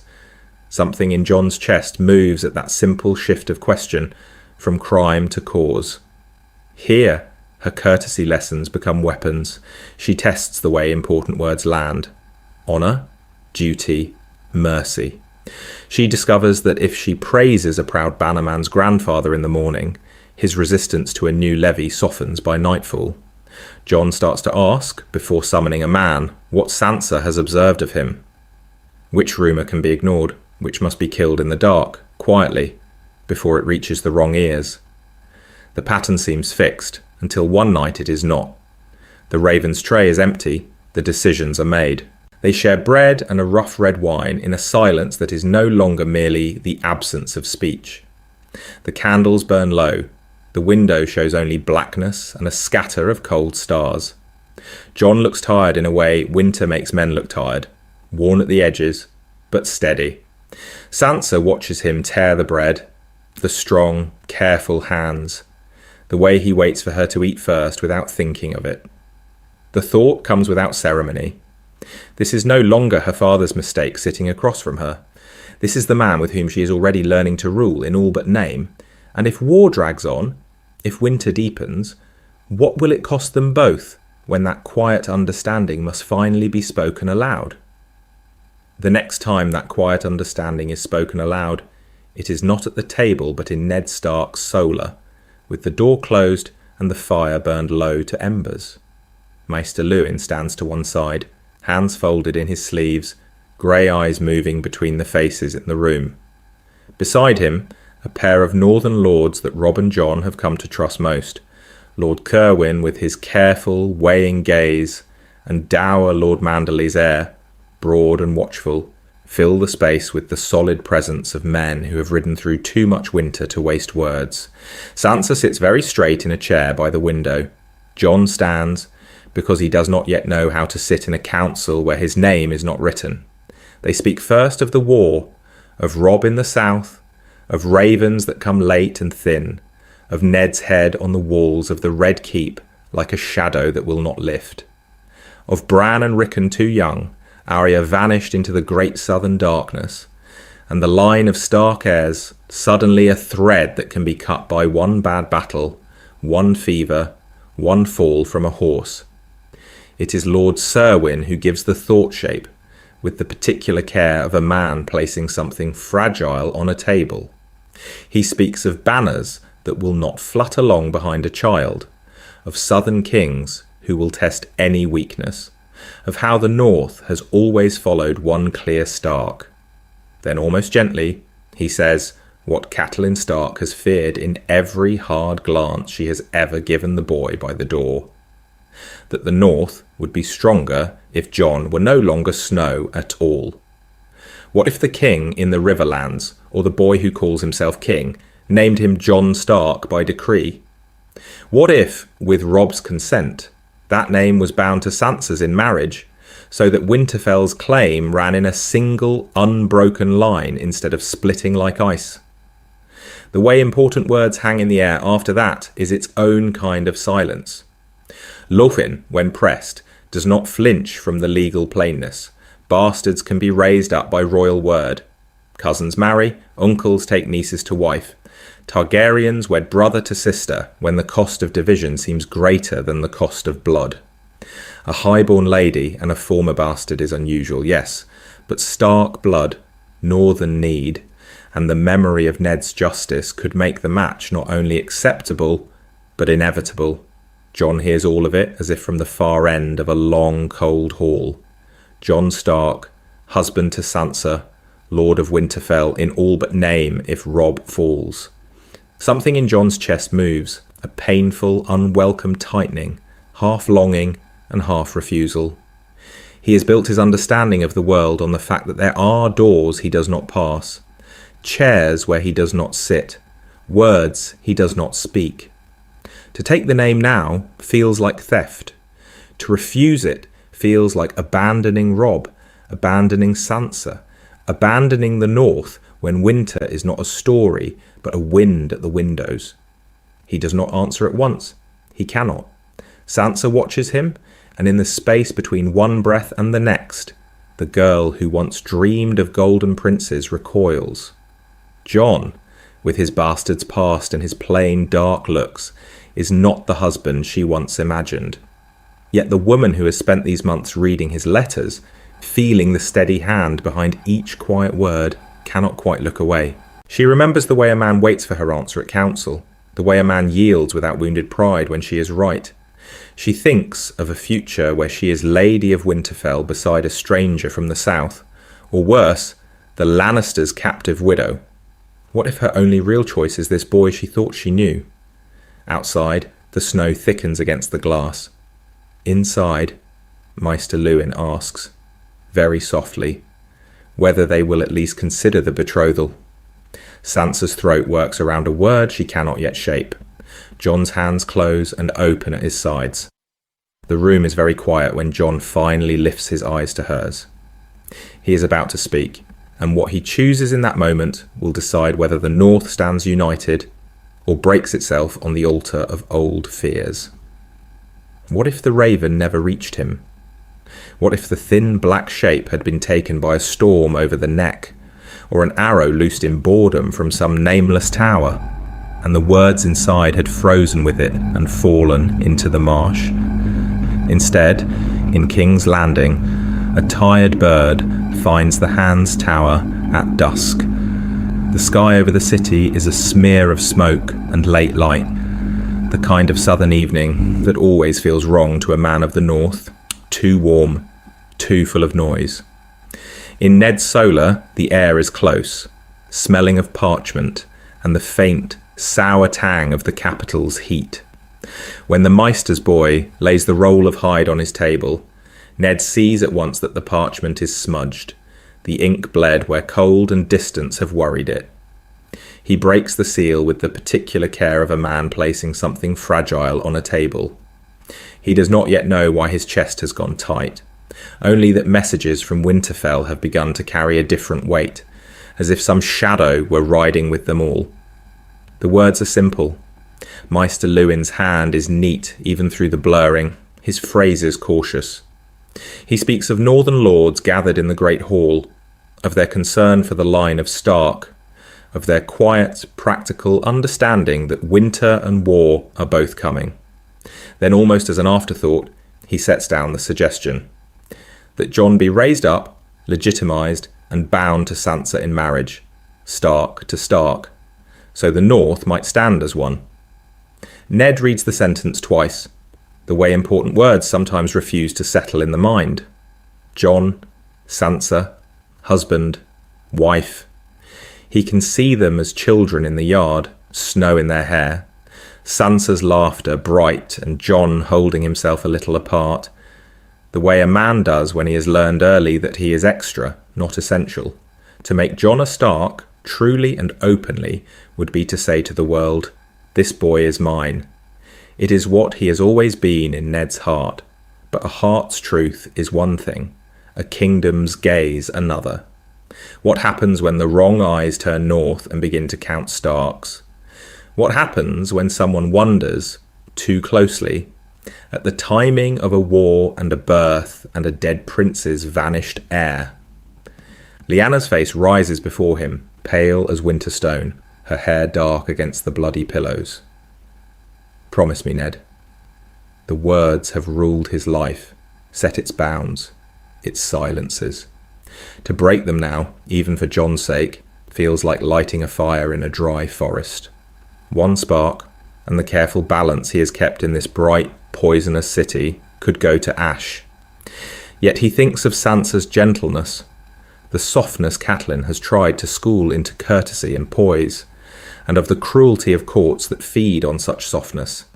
He thinks of Jon's quiet loyalty, the way the boy listens more than he speaks, the way a man built for command sometimes does when he is not yet allowed to command. Would binding them together be a shield or another kind of wound? A united Stark front in the north could make even a Lannister hesitate. No Sansa in King's Landing to be used as a hostage. No easy fracture between Winterfell and its banners. If Robb has Jon beside him and Sansa behind them both, holding Winterfell with the North's full heart, what southern lord will lightly risk that wrath? But power is a beacon. Name Jon Stark, give him Sansa's hand, and every ambitious eye will mark him. A bastard raised high is a story men repeat over their cups, and stories draw knives. Catelyn's face comes to him then, not as it is now, but as it was the day he brought the infant home. Her mouth a hard line over a hurt she could not voice. What would this new choice cost her? What would it cost the quiet of every room Jon and Sansa must one day share? He sits for a long time with the letter open before him, the candle burning low, the city's noise a distant, constant roar like the sea. At last he reaches for a fresh sheet. His hand moves slowly, the quill scratching out formal courtesies, acknowledgements, the shape of a father's caution without yet its answer. He does not write yes. He does not write no. He writes that he will consider, that such a choice touches on old promises and new dangers, that winter is long and they must be wise. He is still searching for the right final line when a knock comes at the door, summoning him back into the machinery of councils, of kings and lions and lies. Ned leaves the reply unfinished, the ink still wet, the words half-formed. The candle gutters. The camera lingers on that waiting page, on the smudged letter from the north beside it, as if the paper itself understands how much now turns on whether this answer is ever sent at all. While outside, the slow, unseen mechanisms of his downfall continue to turn. Far to the south of that half-written letter and the quiet darkness of Ned's solar, another man studies a different piece of parchment with the particular care of a man placing something fragile on a table. Petter Baelish reads the northern reports twice, then a third time. He does not move at first, only lets his eyes travel over the same spare words. A bastard ward at Winterfell, trusted with men and horses, standing at the young wolf's right hand, spoken of almost like a second Stark son. The way important words are placed in these letters tells him more than the ink itself. Castellan. Commander? Promised. None of them say bastard as often as they should. In the canon he once imagined for himself, Sansa Stark was a loose thread, a pretty frightened girl in a lion's den, a key he might pluck from the Lannister's belt and carry north, reshaping her understanding of loyalty and love until she looked at him the way a man like him has always wanted to be seen. She would be his door into Winterfell, his claim to the cold stone heart of the north. But in this slower, altered winter, the story that reaches him is different.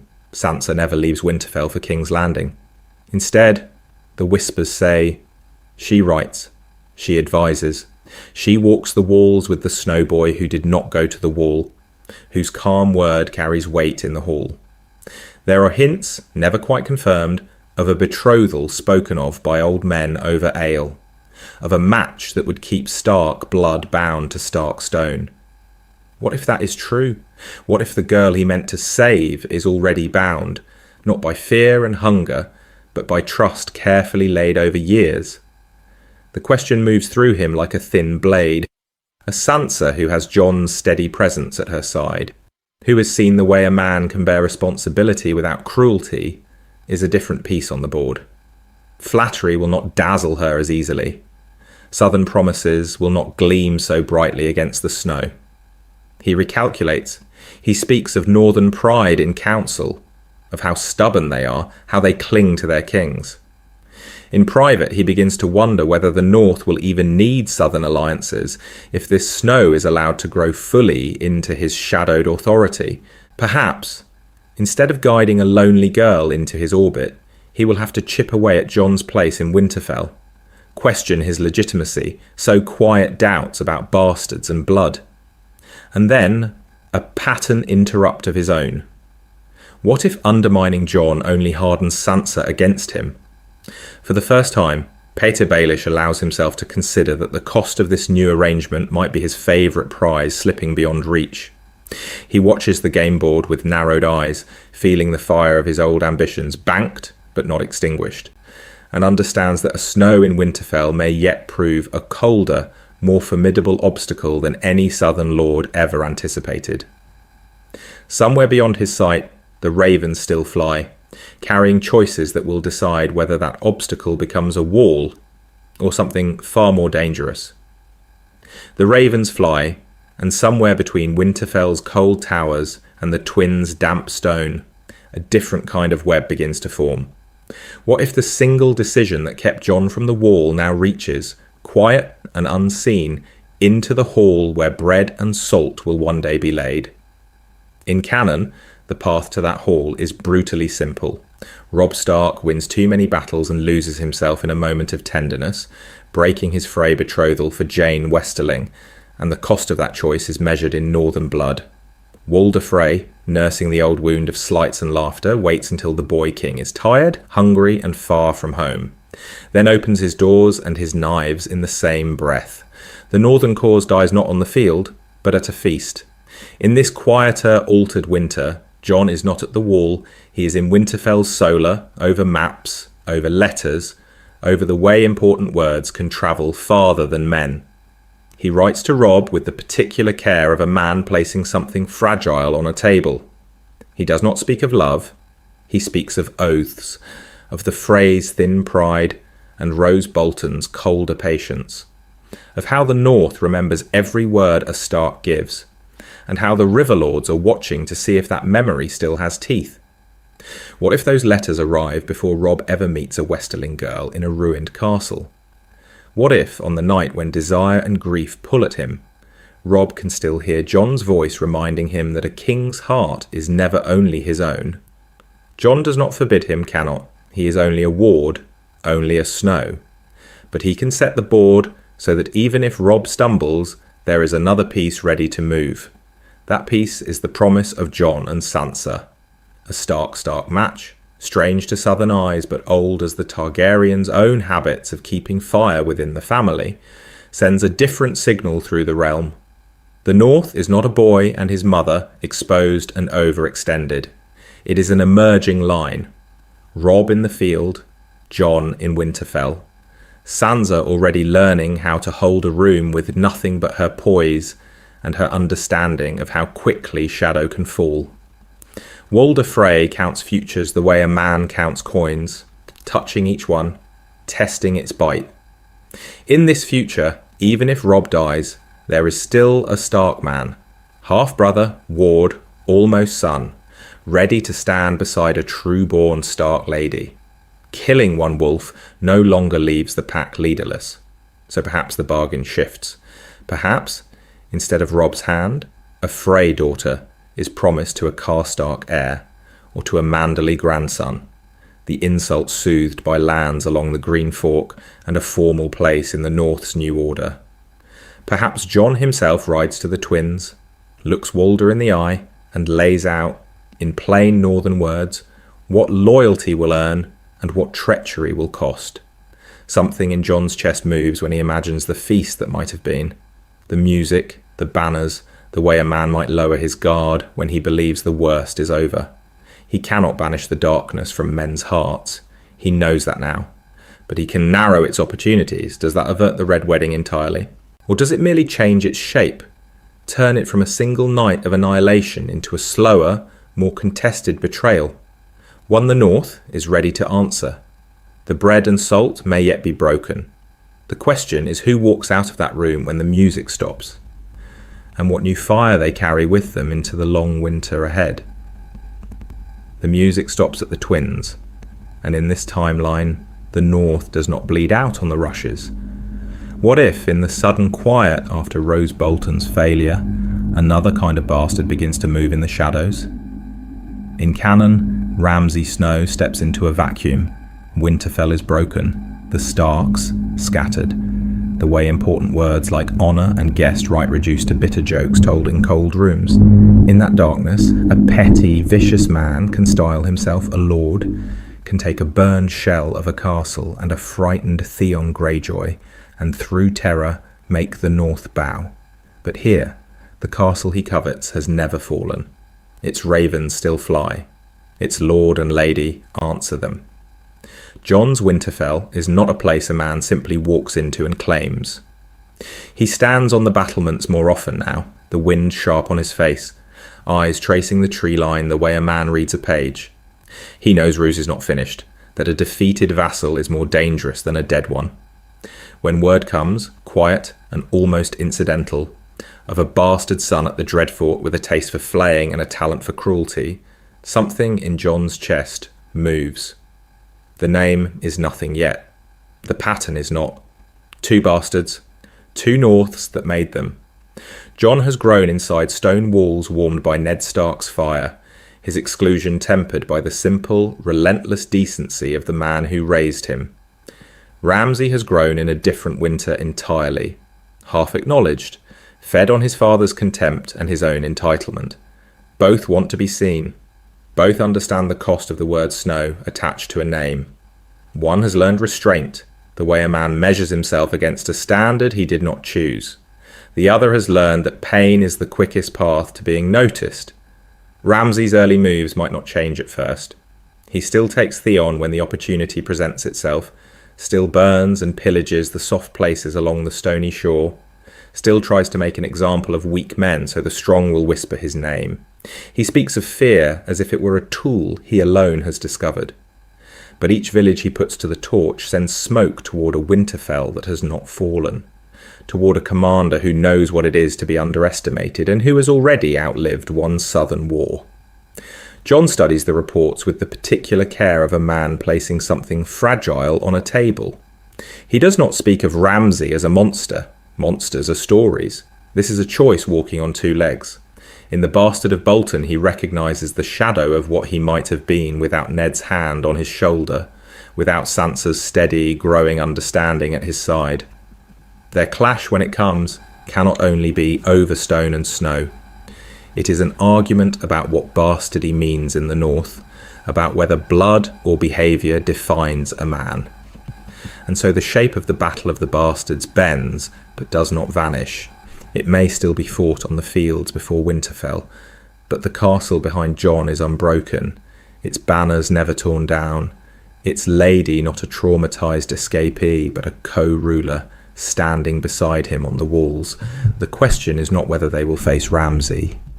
It is whether, when winter presses in and the true darkness gathers beyond the wall, they can afford to spend northern blood on a man like him at all. The question of Ramsay is a question of cost, and cost always circles back to family.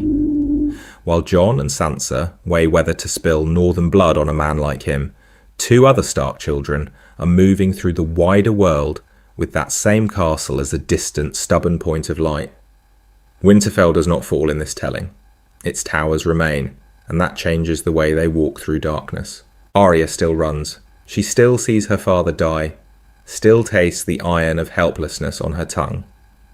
The road out of King's Landing is just as filthy, just as full of men who look at a small girl and see only weakness or sport.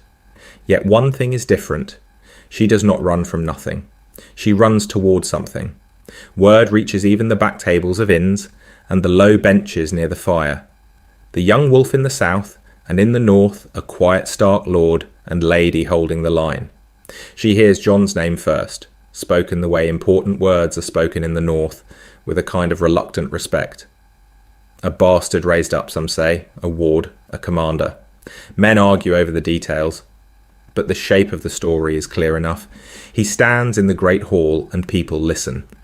Sansa's name comes second, softer, as if it might cut the tongue.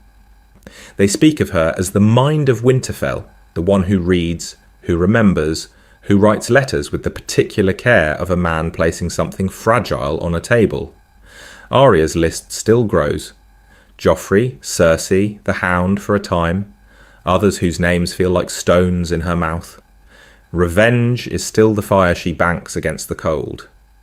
But now, when she lies awake under some stranger's roof, she does not imagine only killing. She imagines a room in Winterfell where Jon stands by the window and Sansa sits by the hearth. And she walks into that room and they look up and know her. What if survival is not only for the sake of the next name on her tongue? What if it is for the walk back through those gates?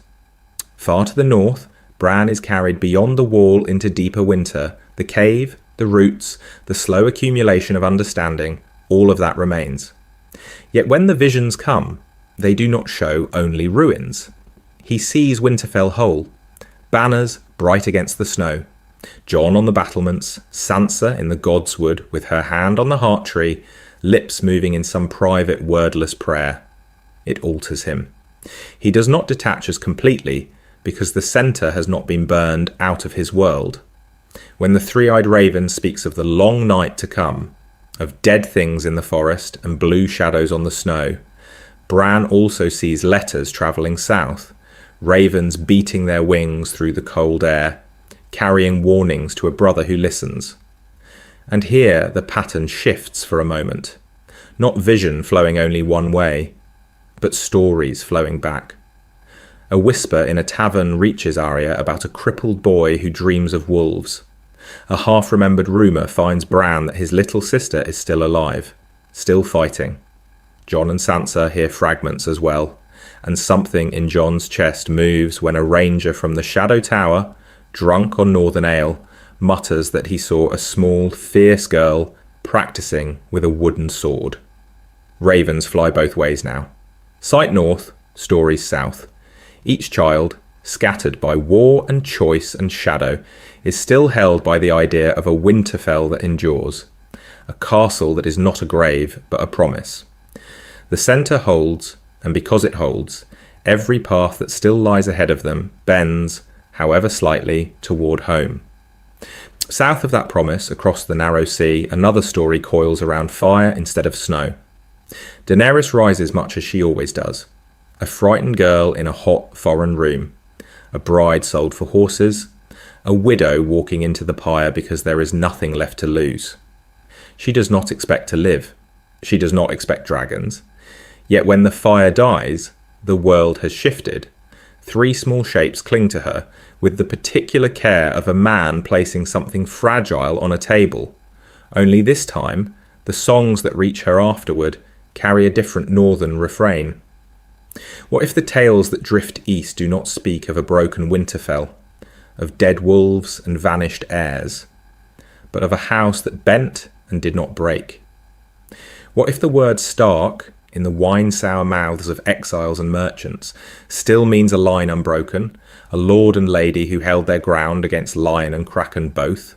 In the shadowed halls of Meereen, as she walks between freedmen who call her Misa, Daenerys hears of a legitimised Jon Stark and his red-haired wife, of a north that has paid its cost in blood and now watches the south with a colder, clearer understanding. Her own path through Slaver's Bay remains long and cruel. She speaks of chains, of justice, of a world made new, and the way important words fall from her lips becomes its own kind of armour. But as she learns the weight of ruling, another calculation settles beside her. If she ever crosses back, she will not find a scattered people in the snow. She will find a kingdom in all but name. A queen who means to take the Iron Throne cannot ignore that. The Lannisters still sit in King's Landing, still wrapped in gold and quiet terror, and the Reach and Stormlands shift like grass before the wind. A stable north, under a man who carries Stark honour and Targaryen blood, whether he knows it or not, becomes less a distant province and more a necessary ally. Dragons alone cannot hold 7 kingdoms. The way a man like Jon can hold a line in winter begins to matter. So the first ravens do not fly to a lonely Lord Commander at the end of the world. They come to Winterfell, to a great hall where Jon and Sansa sit side by side, the room warm with fire and argument. Their message is careful, almost austere: aid against the dead in the far north, in exchange for recognition of northern independence when the southern throne is won. Jon reads the words aloud, then again in silence. Something in Jon's chest moves, not with the wild pull of infatuation, but with the slow, grinding shift of responsibility. In another life, he bent the knee to Daenerys as a supplicant, a man who had nothing to bargain with but his own person. Here he stands as a ruler in his own right, bound to Sansa by vows and by years, his loyalty anchored in stone and snow. He does not think of love when he thinks of the Dragon Queen. He thinks of cost, of winter, of what it would mean to place his people beneath the shadow of foreign fire. Sansa watches him, understanding flickering across her face like candlelight. She is the one who first says the word triangle, not of hearts, but but of crowns, dragon, wolf, and the quiet, necessary hand that binds them. What happens when prophecy bends to politics instead of passion? When ice and fire meet not in a bedchamber but at a war table? Somewhere far away, a queen with 3 dragons waits for his answer, and the next raven they send back will decide whether she comes to the north as conqueror, saviour, or something far more complicated. What if, by the time the Dragon Queen turns her eyes fully north, the north itself is already staring into a different darkness entirely? The raven that finally breaks the pattern does not come for Jon at the wall. It comes to Winterfell. In canon, his black cloak buys him early, brutal understanding. The bodies in the snow, the blue eyes opening, the way a man's breath can turn to fog and then to nothing at all. Here, his absence from the watch leaves a different shape in the story. Others must carry that first impossible word south. They come piecemeal at first. A half-frozen ranger with a burned hand, riding a dying horse, speaking of corpses that would not stay down. A band of wildlings, gaunt and wary, taken outside the last river, who refuse food until someone swears, on steel and weirwood, that they will be heard. Later, a raven from the shattered castles on the wall, its message clumsy but urgent, the way important words become when written in haste. Dead walking, cold like knives, need fire. By then, Bran's own ravens have already begun to trouble Maester Luwin's successors, arriving at odd hours, feathers rhymed with frost, bearing scraps of vision that are not quite messages and not quite dreams. In the quiet of the solar, Jon and Sansa read them together, the candlelight throwing long shadows over maps that now feel suddenly inadequate. Jon traces the line of the wall with a gloved finger and feels, not distance, but time. He does not laugh. He does not dismiss. He has spent his life in the north, listening to old Nan's stories, watching the sky on the coldest nights, feeling the particular weight of Ned Stark's warnings about what winter truly means. Something in Jon's chest moves as the reports begin to rhyme with those old tales. Without fanfare, he starts to act. He speaks of dragon glass first, almost casually, with the particular care of a man placing something fragile on a table. Old mines on Dragonstone, obsidian in forgotten barrows. He orders the castle smiths to experiment, to waste good iron on strange edges, to train a handful of men with lighter, faster blades. In the yard, drills change shape. Shield walls give way to looser formations, archers practice in the dark, torches and pitch becoming as important as steel. Sansa feels the resistance before Jon does. Lords who will follow him into any battle they understand balk at this war against a story. In the great hall, in smaller rooms thick with wine and wounded pride, she turns scepticism into a kind of treason against the North itself. She speaks of loyalty not only to House Stark, but to the land, to the people who cannot run. Preparation becomes a badge of honour. To scoff at the dead is, quietly, to declare oneself less northern. What is the cost of believing too early compared to the cost of believing too late? By the time the first true winter storm rolls down from the wall, the answer is written in stockpiled dragonglass, in rebuilt towers, in ravens already flying south for fire and allies. When the dead finally come, they find a north awake, its leaders bound not by last-minute necessity but by years of shared winter and the hard, deliberate choice to trust the shadows on the horizon. And beyond that horizon, another choice is coming, carried on dragon wings. The choice carried on dragon wings does not arrive in a throne room or on a battlefield. It waits instead in the quiet of the godswood, where snow softens every sound and the heart tree's red leaves whisper like old secrets remembering themselves. They have come here before as children, as conspirators, as lord and lady learning how to share a burden.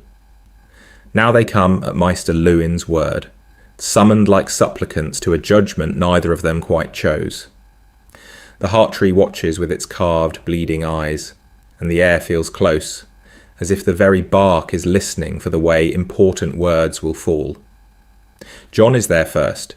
He stands the way a man stands when he has run out of places to pace, hands folded behind his back, breath a pale mist in the winter air. He does not touch the weirwood. He has always felt that would be too much, as if he were laying claim to something that does not belong to him. The snow lies thin over the roots, and he cannot help thinking of the dead beneath, of all the Starks who might be listening.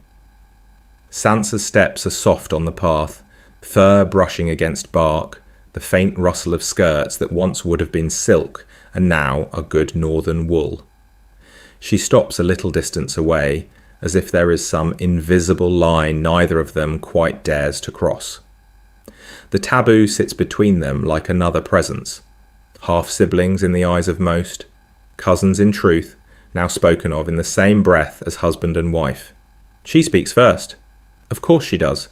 Her voice is steady, measured, the way a lady's should be when she is naming a cost and choosing it anyway. She speaks of the North, of banners that will only ever fully trust a Stark. She speaks of their father's shadow, of Ned Stark's word that Winterfell must never again be hostage to a southern king's whim. Her hands tremble, just slightly, fingers tightening in the white fur at her throat, but her gaze does not waver. Jon listens. Something in Jon's chest moves at the sound of her saying, "Our people, our home," as if the words themselves are reaching back through years of bastardy and distance to touch some raw, guarded place. He answers with the particular care of a man placing something fragile on a table. He calls himself unworthy. He reminds her, almost stubbornly, that she could have any true-born lord, any great house. He does not speak of desire. He speaks of duty, of knowing that his heart has been bound to these stones and these faces since boyhood, and that there is no one he would rather stand beside when winter finally shows its full darkness. Pattern breaks on a single quiet question. What if we fail each other? It is Sansa who asks it, barely more than a breath. The Godswood holds its silence. Then Jon answers that they have already failed and forgiven, already learned the hard understanding of each other's wounds, and that this too is a kind of armour. In the end, there is no grand declaration, only mutual consent, spoken simply beneath the red leaves. Not a fairy tale romance, but an agreement to share the fire and the shadow both. And in the pause after, as the wind stirs the crimson canopy and snow begins to fall in slow, deliberate flakes, something softer and more dangerous takes root, a feeling that will demand its own reckoning when dragon wings finally darken the northern sky. Snow answers that first soft taking root. By the time the day of the wedding comes, Winterfell is wrapped in a clean, unyielding white, the kind that muffles sound and makes every fire seem smaller and more precious. The Godswood is a dark room of branches and breath, torches hissing where falling flakes meet open flame, their light shuddering over the red face of the heart tree. The lords of the north stand in a rough half-circle, fur and leather and mail, shoulders dusted with snow. No septon, no seven-pointed star, only the old gods and the rustle of ravens somewhere beyond the wall of trees. Jon and Sansa move forward together along the narrow path, boots sinking, the way a man walks toward a sentence he has chosen for himself. He does not reach for her hand at first. They walk close enough that their cloaks brush, blue and grey, wolf upon wolf.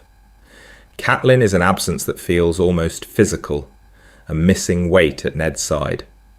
In this telling, she is south with Robb, or in another castle, or simply unable to stand and watch. The details shift, but the cost of her history with Jon hangs like another shadow between the trunks.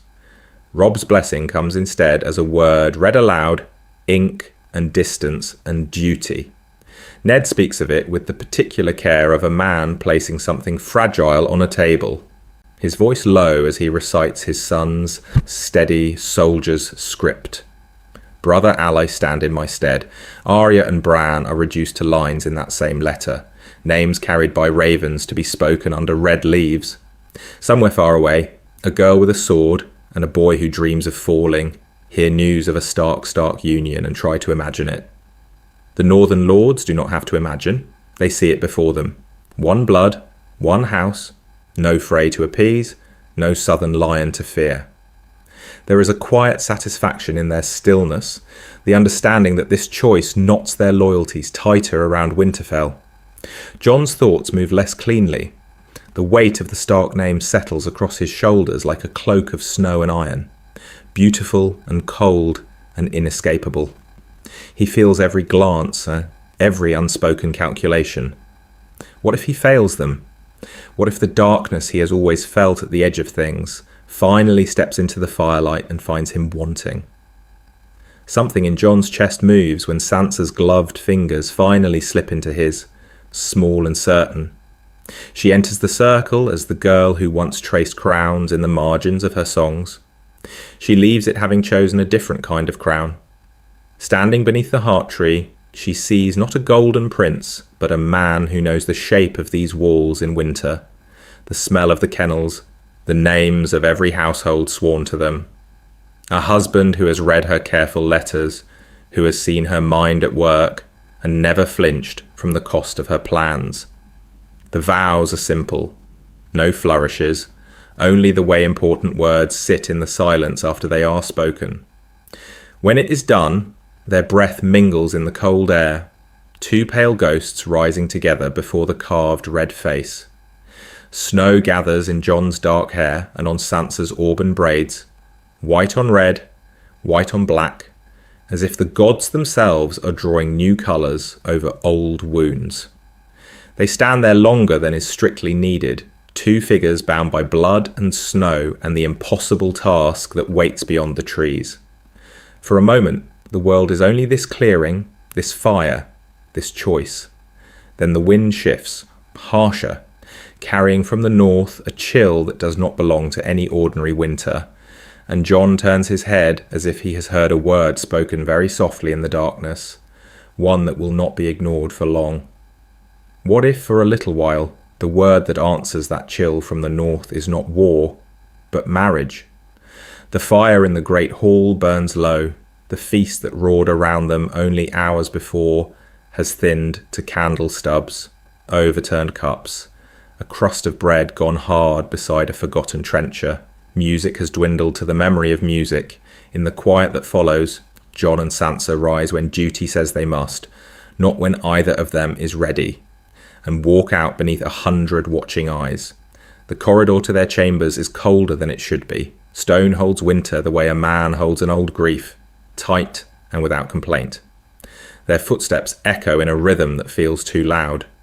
He does not reach for her hand. She does not quite walk close enough for their shoulders to touch.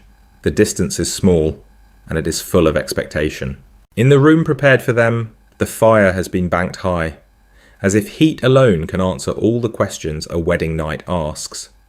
Sansa stands very straight, hands folded, a lady in every line of her body, but he can see the fine tremor at her wrist.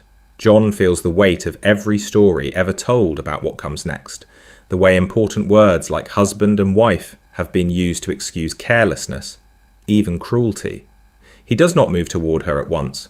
Instead, he speaks of practical things, with the particular care of a man placing something fragile on a table. The hour, the chill, the long day. He asks if she is tired. The question is simple. Its offer is not. When he says that no one needs to know how this night passed except the two of them, something in Jon's chest moves, because the truth of it feels like a promise he almost does not dare to make. Sansa studies him, understanding flickering behind her eyes like fire catching on damp wood. She has known men who claimed her future as if it were coin to be spent. Jon stands differently. He waits. When she nods, relief loosens his shoulders. They speak a little. Of the feast, of Arya's inevitable absence, of Robb's attempt at a toast that turned into a growl, and then they lie down atop the covers, side by side, a careful hand's breadth apart, listening to the quiet settle. Days begin to form a pattern. Mornings bring ravens and the cold practicality of ink and parchment. They read reports together, Sansa tracing routes and names with the same precision she once gave to songs. Jon weighing the cost of each choice like a commander counting lives. Afternoons are for petitions in the hall, where he listens more than he speaks, and she learns the way a man from a mountain clan will circle a request 3 times before daring the heart of it. Evenings are the gentlest. A shared meal in their solar, a room slowly becoming theirs by use rather than decoration. They debrief the day, testing how to disagree without drawing blood. When Sansa argues for leniency and Jon for caution, they do not raise their voices. Instead, they circle back, searching for a third path that carries less shadow for their people. Affection seeps in through the cracks left by duty, a shared joke over a maester's impossible handwriting. His hand briefly steadying her as she steps down from the dais, her gaze finding his across the council table at the exact moment he is about to refuse a request she knows must be granted. Something in Jon's chest moves again when she finishes his sentence before he has quite found the words. They do not name it, not yet. Names make things real, and real things can be lost. For a span of months, Winterfell rests in a fragile peace, held by 2 young rulers learning to breathe as one. The snows deepen, the ravens speak of southern crowns and distant fires, but the dead still belong to old stories. In the courtyard, children's laughter rings against stone. In the godswood, the heart tree watches in its red silence as Jon and Sansa walk the paths together, not touching, not needing to. What happens when that quiet is broken?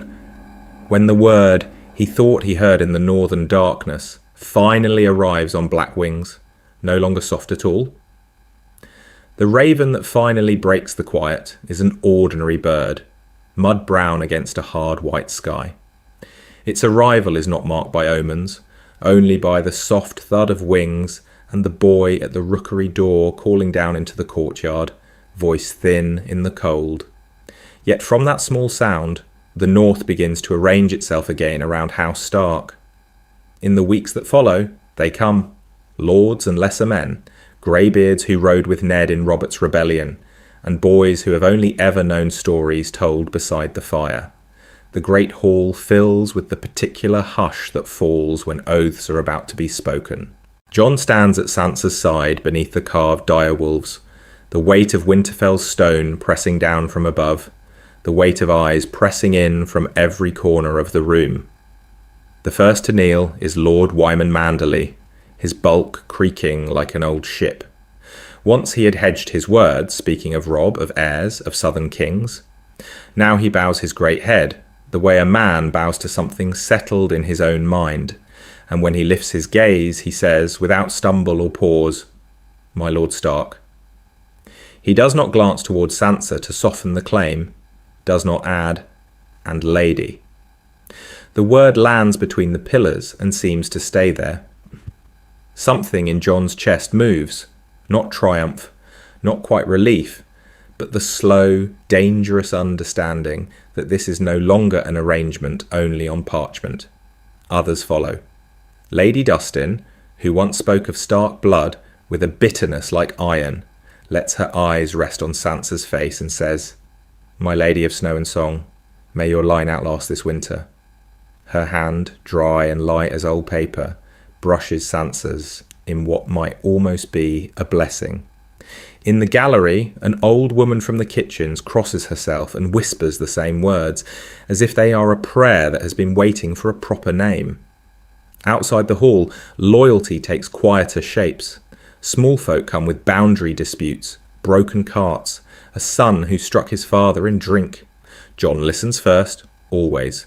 The way important words are listened to in the north, then passes judgment with the particular care of a man placing something fragile on a table.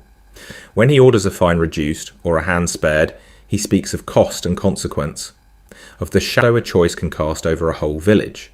Our Sansa remembers names. She remembers who lost a brother on the Green Fork, who has 3 daughters and no sons, who cannot sleep when the wind is high because it sounds like screaming from the south. She walks among them in the yard, pauses to ask after a lame child, sends blankets to a widow without saying why she knew. Trust gathers not in shouts, but in the way a man straightens when she says his name correctly. Ravens rise from Winterfell more often now, black strokes against the pale sky, carrying Jon's orders to hold, to drill, to send grain. They are obeyed without quarrel.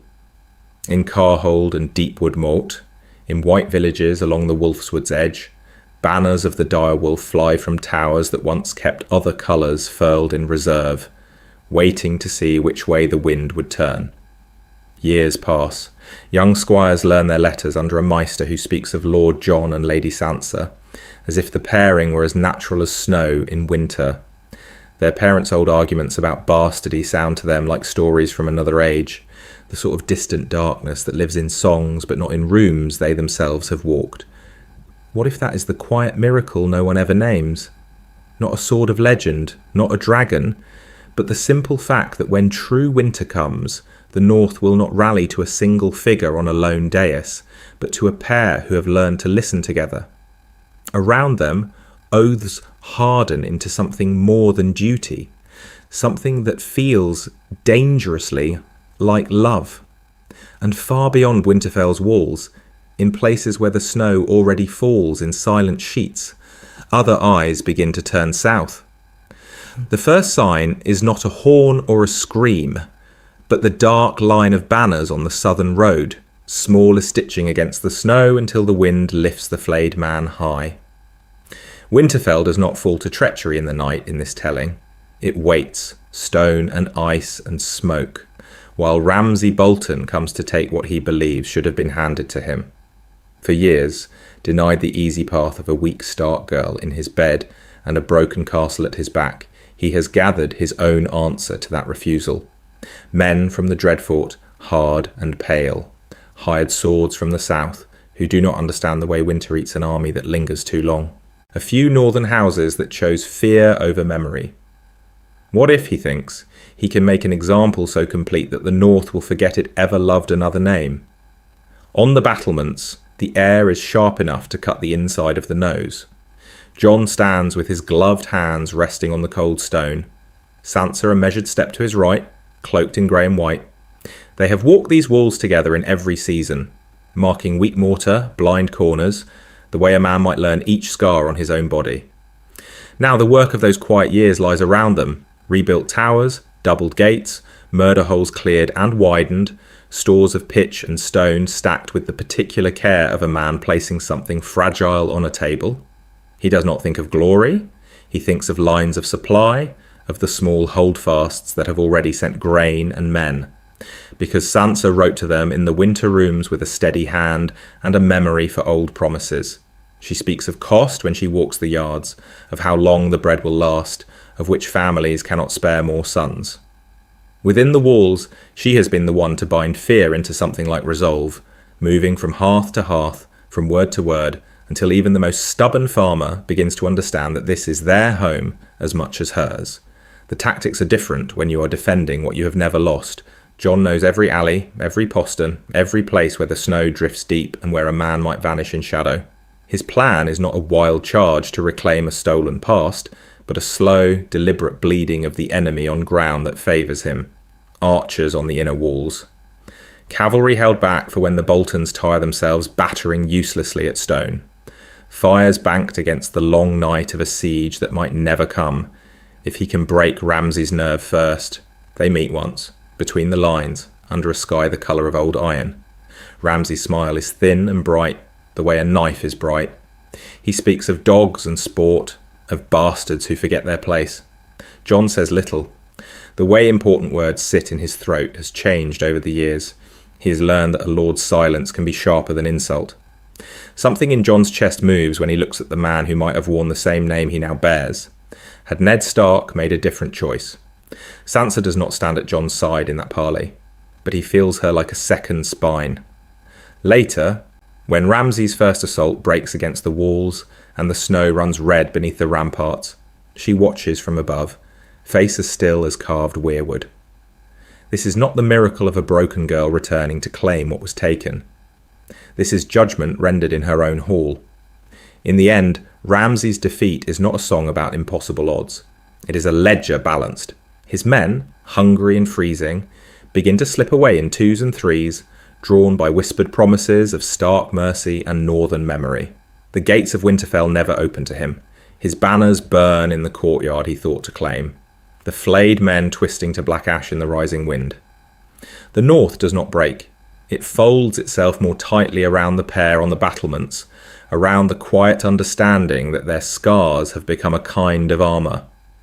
Yet as the last of Ramsay's screams fade into the snow, Jon feels another chill move through him, colder than any northern wind. If this victory was inevitable, what new darkness has it bought them time to face? What if the next raven that comes to Winterfell does not bring a threat but a summons to kneel? The snow has hardly settled over the broken field when the south remembers the north exists. Word of Ramsay's fall, of House Bolton ground back into the cold mud, rides faster than any rider Jon can send.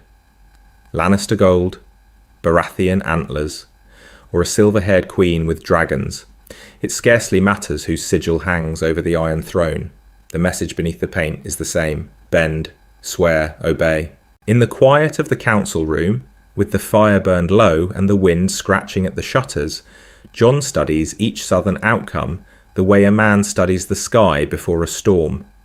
A weakened Lannister boy king propped up by his mother, a hard-eyed Baratheon cousin muttering of Robert's will and stolen crowns, or Daenerys Targaryen at last, speaking of liberation and fire while her dragons darken the air above King's Landing. Once, he might have thought the choice simple. Find the least cruel, bend the knee, buy peace with his pride. He does not think that way now. Something in Jon's chest moves when he looks at Sansa across the table. Her hands are steady on the parchment, ink drying beside the direwolf seal. They have buried too many names to treat their people as pieces in another southern game. The cost of every bow, every oath, lives in the shadows under their eyes. They speak of strategy first, not swords, but words, envoys chosen with care, ravens drafted and redrafted until the tone sits exactly where Sansa wants it, balanced with the particular care of a man placing something fragile on a table, respectful but firm, acknowledging the throne, yet naming the North as it now understands itself, whole, wary, and unwilling to be ruled from afar without its consent. Sansa's quill moves more surely than any blade. She understands the way important words travel through southern courts, how flattery can be a shield as much as a chain. To a Lannister, she writes of ancient loyalties and the North's long patience, while conceding nothing beyond aid against the dead. To a Baratheon, she invokes Robert's laughter in Winterfell's hall and the oath he once swore to Ned. To Daenerys, if she sits the throne, Sansa shapes a different word: alliance, not submission. Jon listens, adds little, and weighs everything. What is the worth of a title if accepting it draws southern armies north when winter is at the gate? What is the honour in refusal if it leaves their people alone before the darkness? Each choice is measured against the promises he has made, to Sansa at their wedding fire, to the bannermen who named them, to the small folk who look to Winterfell's walls and expect them to hold. In the end, the room falls still. Wax cools. Steel waits. A raven dusted with snow beats its wings into the grey sky, a letter sealed, with the direwolf tied to its leg. The words inside are neither plea nor threat, neither supplicant nor rebellious. They are something new, the voice of a north that has learned to speak for itself, flying south into whatever answer waits. Winterfell hears the answer before it sees it, a low, distant thunder that is not storm and not war drums, a rush of air that rattles shutters and sends old snow sifting from the crenellations. Men look up, horses shy. Somewhere in the yard, a child cries out as a shadow like a moving mountain crosses the packed white ground. What if the Dragon Queen had come north expecting a beggar, and found instead a house that had learned to stand? The Great Hall is warm, but it feels like a different kind of winter as the doors open and Daenerys Targaryen steps inside, flanked by Unsullied in grey and white cloaks damp with melt. Above her, the direwolf banners hang heavy, their cloth darkened by years of smoke. At the far end, beneath those wolves, Jon and Sansa stand side by side, not quite a king and queen, not quite anything she has a word for. Jon stands the way he always stands, straight, controlled, hands loose at his sides, the posture of someone who has spent years learning to take up precisely the right amount of space, never more. Sansa's hand rests on the carved arm of the high seat with the particular care of a man placing something fragile on a table, except she is no man, and nothing about her seems fragile now. Daenerys notes the matching bands of dark leather at their wrists, the quiet exchange of understanding in their eyes before either speaks. She had expected a desperate northern lord, half-starved from war and winter, ready to seize at southern fire without condition. She finds instead a pair who move in concert, the way a man and his sworn second might, or the way a husband and wife who have survived too much learn to divide the weight between them. When Jon steps forward to greet her, he defers almost imperceptibly to Sansa's nod. When Sansa answers, she measures her words against Jon's silence. It unsettles Daenerys more than open defiance would have. She is used to single voices. A call, a counsel, a supplicant. Here the North speaks with two mouths and one intent. The negotiation begins with titles. She speaks of her claim, of fire and blood, and the cost she has paid to cross the water. She speaks of dragons on the wing above a city of slavers, of chains broken, of a throne stolen in darkness. He does not contradict her. He does not kneel either. Jon speaks of the dead with the flat certainty of a man describing the weather, of blue eyes in the night, of a wind that thinks, of how winter itself has learned to hate. Something in Jon's chest moves when he says the word dragon and sees the flicker of pain and pride in Daenerys' face. But it is not the old, unmoored longing of a lonely man staring at a distant star. It is recognition. Another commander, another burden. Sansa listens, weighing every word the way important words are weighed in a room where oaths once broke and people died. When Daenerys demands fealty in exchange for her armies and her fire, it is Sansa who answers first. The North will stand with any who stand against the darkness. The North will open its gates, its grain stores, its dead-strewn fields. But the North will not forget the cost of bending, and it will not surrender the hard-won right to choose its own. She does not raise her voice. She does not need to. Daenerys hears the steel in it regardless. There is a moment, thin as a sword's edge, where the room seems to hold its breath. A dragon screams somewhere above the clouds. A log shifts in the hearth and sends up a brief, startled shower of sparks. Pattern breaks. Daenerys laughs, once, quietly, a sound without much mirth. What if, she asks herself, and no one else? The throne she has chased all her life is no longer the only measure of victory. In the end, the accord they reach is a fragile thing. Dragons will fly against the White Walkers. Unsullied will stand on northern soil. The dead will be met with fire and iron and ancient northern fury. Yet no knees touch stone. No crowns are named. The question of kneeling remains in the room like an unsheathed blade laid between them, not yet taken up, not yet sheathed. They turn from the hall to the walls, to the sky where shadows move on vast wings, knowing that another battle waits beneath this one. The war for the living will be fought together. The war for what comes after has only just begun. The night they have waited for does not fall suddenly. It settles the way winter settles, layer upon layer, until the sky above Winterfell is a low iron lid and the air tastes of snow and old smoke. The walls bristle not with hurried carpentry and desperate fires, but with the slow, accumulated work of years. Fresh-cut stone, doubled palisades, murder holes widened and aligned, walkways cleared for archers who have drilled together until their feet find the same rhythm in the dark. Dragonglass gleams in ordered racks, arrowheads and spear points catching torchlight like captured stars. The forges have been burning for months, not days. Jon walks past barrels marked with his own hand, remembering the long arguments with northern lords who did not want to waste good iron on an enemy they had never seen. He does not argue now.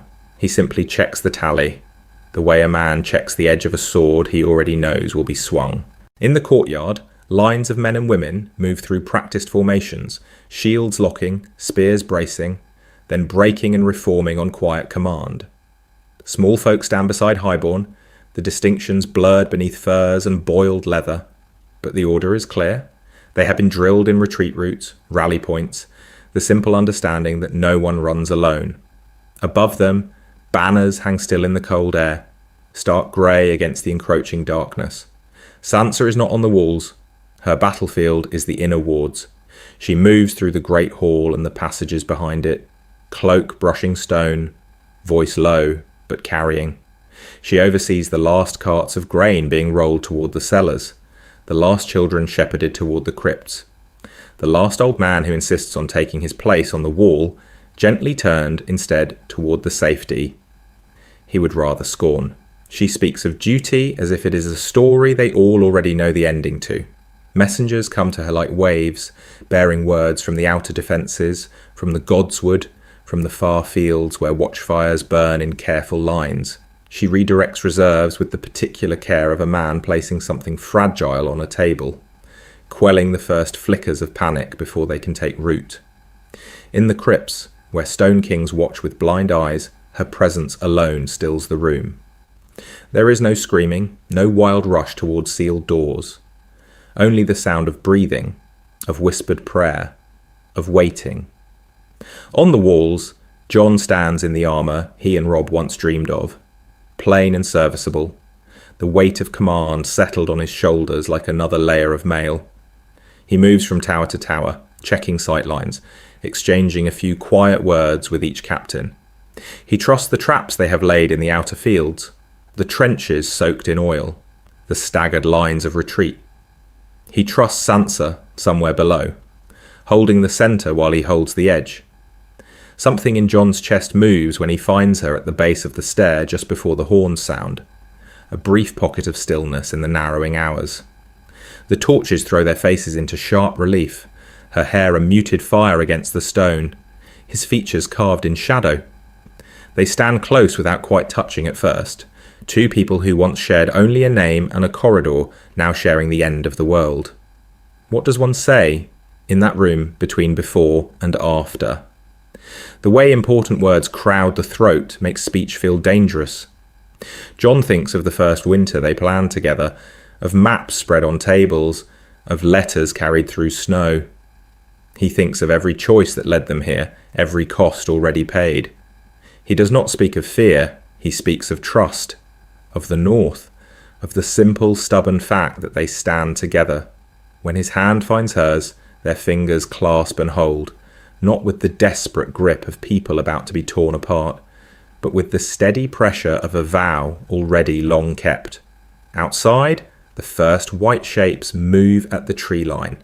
Inside, Winterfell is as ready as it will ever be. And yet, as the horns begin to sound, and the dead advance in ordered silence, another question walks the walls beside Jon, quiet as any shadow. If they have done everything right, if every preparation holds, what price will the night still demand? What if the night ends and the world does not quite know what to do with the silence that follows? Dawn comes to Winterfell as a grey smear behind low clouds, a grudging light that feels less like a gift and more like a truce. The walls still stand, but they are bitten and blackened, stones cracked where dragonfire met the dead. Courtyards that once rang with training swords are scored with drag marks and ash, the ground pitted where the pyres have burned all through the dark hours. Now more fires rise, slower, deliberate, the smoke climbing straight into a windless winter sky. Men and women move through the snow with the stunned, exhausted grace of those who have looked into the darkness and lived. They carry bodies with the particular care of a man placing something fragile on a table, though there is nothing left to save. Names are spoken in low voices. Some are northern and old as the hills, some free rider harsh, some wildling strange on Winterfell tongues, but the fire takes them all the same. Jon walks among them bareheaded, hair stiff with frost, cloak stiff with old blood. He does not try to arrange his face into anything but what it is, hollowed, watchful, carrying the familiar weight of the dead. Yet something in Jon's chest moves, an almost alien awareness that this tally, terrible as it is not the end of the counting. There will be years now if they can hold them, years in which these losses will have to mean something more than survival bought one more time. He stops at each pyre. He speaks of courage without flourish, thanks without ornament, the way a man who has dug graves in hard ground understands the cost of every word. To a boy from White Harbour, missing an arm, he bends and grips the remaining hand, promising that House Stark will see him fed and housed. To Tormund, bandaged and grumbling by a brazier, he offers nothing grander than, "You kept your word." And in the answering snort, there is a rough, shared understanding that needs no more. Sansa moves differently through the same ruined courtyards, furs immaculate despite the soot in the air, hair bound with a simple strip of leather. She visits the wounded in the great hall, now a long, echoing room of cots and low lamplight, where the smell of boiled herbs fights with the iron tang of blood. She does not flinch. She sits when an old woman from the Barrowlands insists on her hand. She listens when a Karstark boy tries and fails to ask if his father is among the dead. And she answers with the way important words are meant to be given in the North, plainly, without cruelty, without false hope. When she finds Jon at last, behind the godswood where the snow is less trodden, the composure phrase. His shoulders are bowed over a stump where a sword once rested. Her steps crunch softly in the hush. For a moment they only look at each other, two people who have spent years learning how to be seen by halls and banners and raven reports, and now must remember how to be seen by one another. She goes to him. His arms come up with a hesitation that belongs to another life, then close around her with a strength that belongs to this one. In that narrow space between heartbeats, Sansa allows herself something she has denied since the ravens first spoke of white walkers and dead things in the snow. Unguarded relief. He is warm. He is breathing. The North still has its lord and lady, and they are not names carved into stone. Later, in council, that fact takes on a different weight. Around the table sit men and women who have followed them through southern treachery and northern winter, through the slow, grinding approach of the long night. Manderley, Glover, Mormont, the mountain clans, even the wildling chiefs and a hard-eyed knight from the Vale. All of them have bent their strength to banners that did not break. Now, with the dead driven back and the wall a memory rather than a prison, the question shifts. What is the North after this? Jon listens more than he speaks. He does not reach for crowns or grand declarations. Instead, he weighs each suggestion the way a man measures a blade's balance, feeling for the hidden pull. An independent kingdom under House Stark, as in the days before Aegon. A realm within a realm, sworn to the Iron Throne only in word, its armies and winters its own concern. A protectorate, perhaps, for the shattered lands beyond the former wall, where free folk now camp in uneasy nearness to old keeps. Sansa watches the faces as these choices are laid out, notes who stiffens at the thought of open defiance, who brightens at the prospect of never again kneeling to southern kings who send no help when the snow truly falls. She remembers letters from King's Landing, the way promises there came wrapped in silk and shadow. Here, in this stone room with its draft under the door and its map scarred by knife points, the future feels heavier but also more honest. The North has stood under one leadership against Lannister gold and Bolton betrayal, against the cold itself. That story is already being told in low voices near the fires, and stories in the North are another kind of law. It means that when envoys ride from whatever remains of the Iron Throne, they will find a people who know their own worth, and a lord and lady who can answer from a position no Stark has held in centuries. Outside, life insists on itself in small, stubborn ways. New stones are being laid where the walls cracked, darker granite atop older, smoke-stained courses. A blacksmith's hammer rings in the yard where the dead fought through the night, the rhythm oddly comforting. Children chase each other between piles of rubble, their shouts startling crows from the broken battlements, their games already turning last night's horror into something they can run through and around. Jon and Sansa stand on the repaired stretch of wall above the main gate, cloaks touching in the wind. Below them, masons argue about angles. A septon and a weirwood priestess confer in low tones over where to place a shared memorial. A wildling woman laughs as she shows a Winterfell girl how to braid her hair tight against the cold. The world they nearly lost is assembling itself piece by deliberate piece. Jon rests his gloved hands on the stone. He feels the roughness of the new work, the smoother age of the old, the faint vibration of hammers travelling up through the rock. He speaks of patrols and stores, of sending riders to the smaller holds to ensure no pockets of dead remain. Sansa answers with talk of grain levies remitted for those who lost too many men, of fostering arrangements that might bind former foes into something like kin. Between them, the conversation is practical, almost mundane. And yet beneath every word lies the quiet recognition that their story has turned. Once, all their choices bent toward a single question: how to survive the next blow, the next betrayal, the next winter. Now another question waits. Patient as any shadow on the snow.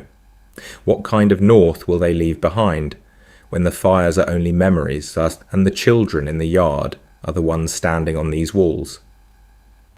In another telling, this is where Jon's story would have bent north, toward black wool and higher walls, toward a brotherhood that gave him a name for himself, even as it stripped all other names away. Here he never makes that ride. The wall remains a line on the horizon, not the place where he becomes a man. Canon Jon is forged in cold that is not merely weather. The watch gives him a narrow, brutal clarity. One vow, one purpose, one enemy in the darkness beyond the gate. He learns the way a man disappears into a role until there is almost nothing left but duty. This Jon, the one who stays, is tempered instead by slow winters and long councils, by ledgers and lordly quarrels, by the dull ache of responsibility that never ends when the battle does. In that other life, he finds a family in the yard and the mess hall, in the clumsy loyalty of boys who share his exile. Here, his sense of belonging grows in a different soil. He does not step into a new brotherhood. He circles again and again the old rooms of Winterfell, returning to faces that once looked past him and now turn toward him for an answer. It is not a sudden adoption, it is a patient, sometimes painful, reweaving. What does it mean to build a place for yourself inside the very house that once made you feel like a shadow at the feast? Jon learns that belonging can be something earned in increments. The trust of a steward who sees how he keeps the accounts, the nod of an old master at arms who lets him settle a dispute, the quiet way Sansa waits for his word before she gives her own. Without the words of the Night's Watch vows on his tongue, his life never narrows to a single oath.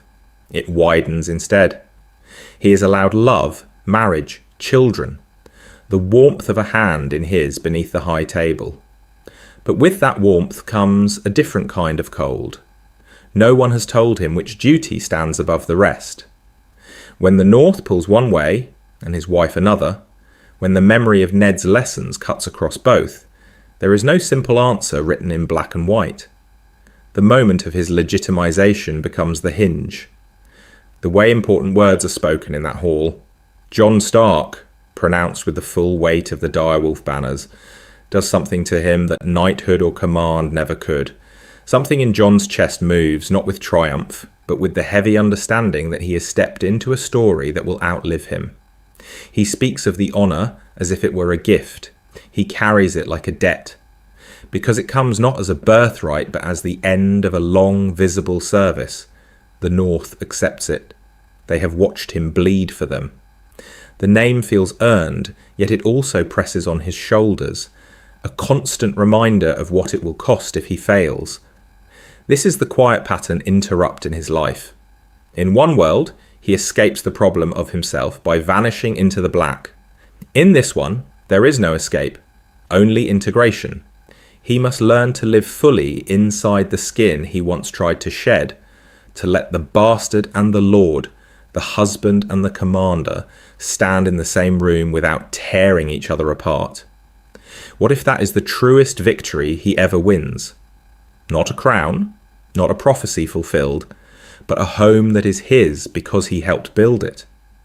As the next winter gathers and older fires burn low, that hard-won selfhood will shape every choice he and Sansa make when the dead finally come to test the walls he never swore to guard, yet has spent his whole life preparing to hold. The home he helped build needs more than stone and steel. It needs someone who can walk through a crowded hall and feel the currents under every quiet word. Someone who can turn northern stubbornness into a single, steady will. In this life, that someone is not a girl sent south to be broken and remade in a lion's cage. Sansa Stark never learns politics by flinching at the sound of a door opening in the Red Keep. She learns it at her father's table, at her mother's side, with Robb and Jon across from her, the fire low and the maps spread wide. What if the way important words reach her is not through whispered threats and mocking courtesy, but through Ned asking her, calmly, what she thinks Karstark pride will cost them this winter? The question is not a test, it is an invitation. In canon, every lesson she takes from King's Landing is edged with darkness. Joffrey's cruelty, Cersei's cold understanding, Littlefinger's poisoned mentorship. Here the sharpness remains, but the hand that guides it is different. Catelyn speaks of alliances and hostages. Robb speaks of honour and speed. Jon, more and more, speaks of risk. He does not flatter her, does not dismiss her. He answers her with the particular care of a man placing something fragile on a table and trusting it not to break. Without the southern traumas, her strength does not vanish. It shifts its roots. She still buries a father. She still watches brothers ride away to war. She still feels the room tilt when ravens bring bad news. But she is not alone on a balcony with no one to believe her. She is in the solar with ink on her fingers, with ledgers open, with old letters from Torrhen Stark spread beside her, as she traces how the North once bargained, once yielded, once refused. She learns to read faces not as a girl gauging which insult will draw blood, but as a woman weighing which lord can be pushed and which must be soothed. The way a man shifts when she mentions grain levies tells her more than his oaths. Courtesy becomes a tool she wields, not a mask she clings to.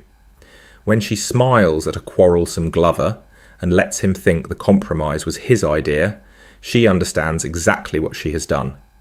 And beside her, Jon learns her. Marriage for her is no longer a word wrapped only in danger and loss. Their union begins as a choice made in shadowed corridors, a political answer to northern fear. It becomes, slowly, a place of trust. Something in Jon's chest moves the first time she contradicts him in council, and he realises he is grateful, not wounded. What if that is the moment the North truly gains a queen? By the time their people start to call her that, there is no spectacle to it. No southern crown, no roaring crowd. Just years of quiet, relentless work, of decisions taken together in cold rooms while the wind claws at the shutters. She is a queen in the North because the North has already been living as if she were. Which is why, when the dead finally press against the edges of every story she has ever read, it is Sansa who sees a different cost coming. And Sansa who proposes the one alliance Jon has sworn he will never make. What if the North that Jon and Sansa have built together is, in some quiet, uncomfortable way, too strong? What if the very success of that choice casts a different shadow over everything that follows? The gains are real. A united Winterfell, its words no longer an aspiration but a practiced discipline. A Stark dynasty that does not fracture on the road south, but thickens like ice in deep winter, layer upon layer, until it can bear almost any weight. Jon as ward and husband, Sansa as lady and then queen, their partnership tested in cold rooms and on blood-soaked fields, standing not only against Lannister gold, but against the first thin fingers of the darkness beyond the wall. It is tempting to stop there, to say, this is better, he does not ride to the wall alone. She does not kneel in a southern court and learn, one humiliation at a time, the way important words can be turned into chains. Robb does not die at a wedding. The Red Wedding is a story that never quite finds purchase. But there is a cost to every mercy. At the wall, the absence of one quiet, stubborn bastard is not only the absence of a sword, it is the absence of a centre, the way a man like Jon moves through the Night's Watch in the true history, binding Sam, Gren, Pip, even Sir Alliser into something resembling a company. Never happens here.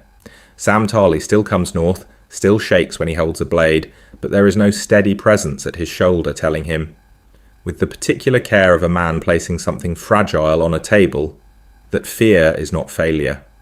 Perhaps Sam breaks. Perhaps he bends more easily to the cold. Without Jon's hand on the reins, Jeor Mormont rides into the haunted forest with fewer questions and more certainty. The mutiny at Craster's Keep may still come. It may simply come sooner, messier, with no one to drag what remains of the watch back to the wall. The White Walkers do not need Jon to exist. They only need a crack. What if the crack is wider now? What if the dead reach Molestown before the ravens reach Winterfell, and the North must rouse itself not in grim preparation but in panicked response? There are smaller griefs too, personal and strange. Jon never stands on the Frostfangs, listening to Ygritte speak of freedom and stolen warmth. He never learns the particular understanding that comes from loving someone who belongs to the wild, who will not bend her knee even for him. Something in Jon's chest moves in this life as well, but it moves differently, along quieter, more domestic lines. The fierce, doomed tenderness he once carried for a woman of the free folk is now woven into his patience with Sansa's caution, his respect for the fire of her anger. He does not cross the narrow sea to meet Daenerys Targaryen as a man already killed and returned. If they meet at all, it is as two sovereigns, each with armies at their back and no shared wound to strip them down to their bare names. The strange, fraught romance that once bound ice and fire into a single, perilous thread may never ignite here. Or if it does, it burns cooler, more political, less consuming. And Sansa, spared Joffrey, spared Ramsay, spared the worst of King's Landing's cruelty, does not become the same woman. She's still sharp, still observant, still capable of reading a room and a man, yet her strength has grown in the soil of partnership and study, not in the ashes of violation. Is that lesser because it is kinder, or is it simply different, a quieter kind of steel that has never had to be pulled from the deepest wound? What if some of the wisdom we prize in her, in the true history, is inseparable from the horror that forged it? If we take away the horror, do we also take away that exact wisdom? And is that a bargain we are willing to make? This is the trouble with alternate histories. They are not wish fulfillment so much as careful accounting. Every choice that saves a life may also erase a meeting, a lesson, a necessary breaking. Jon's refusal of the Black gives the North a clearer banner, but it leaves the wall thinner.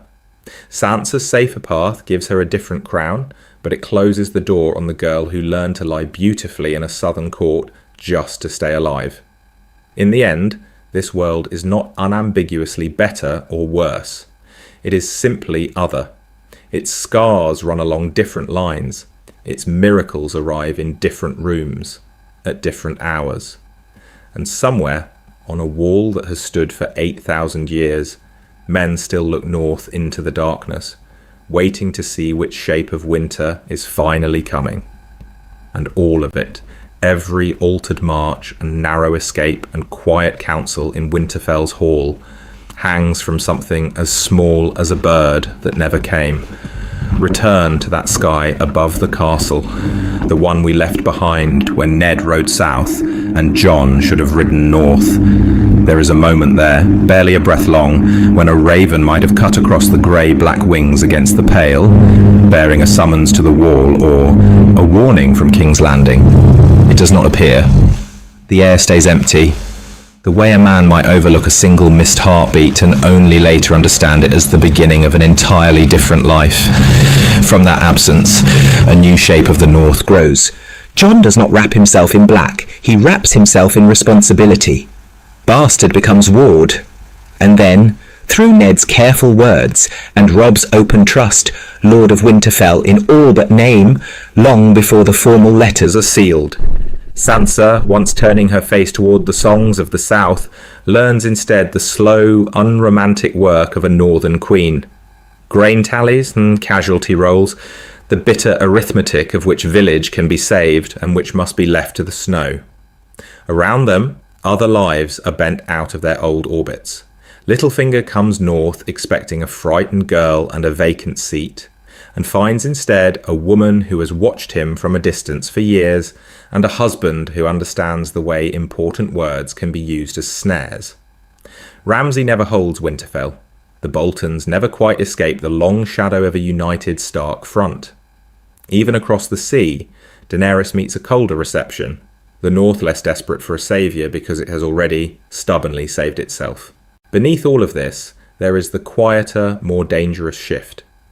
The understanding that identity is not a sentence handed down at birth, but a path worn by repeated choice.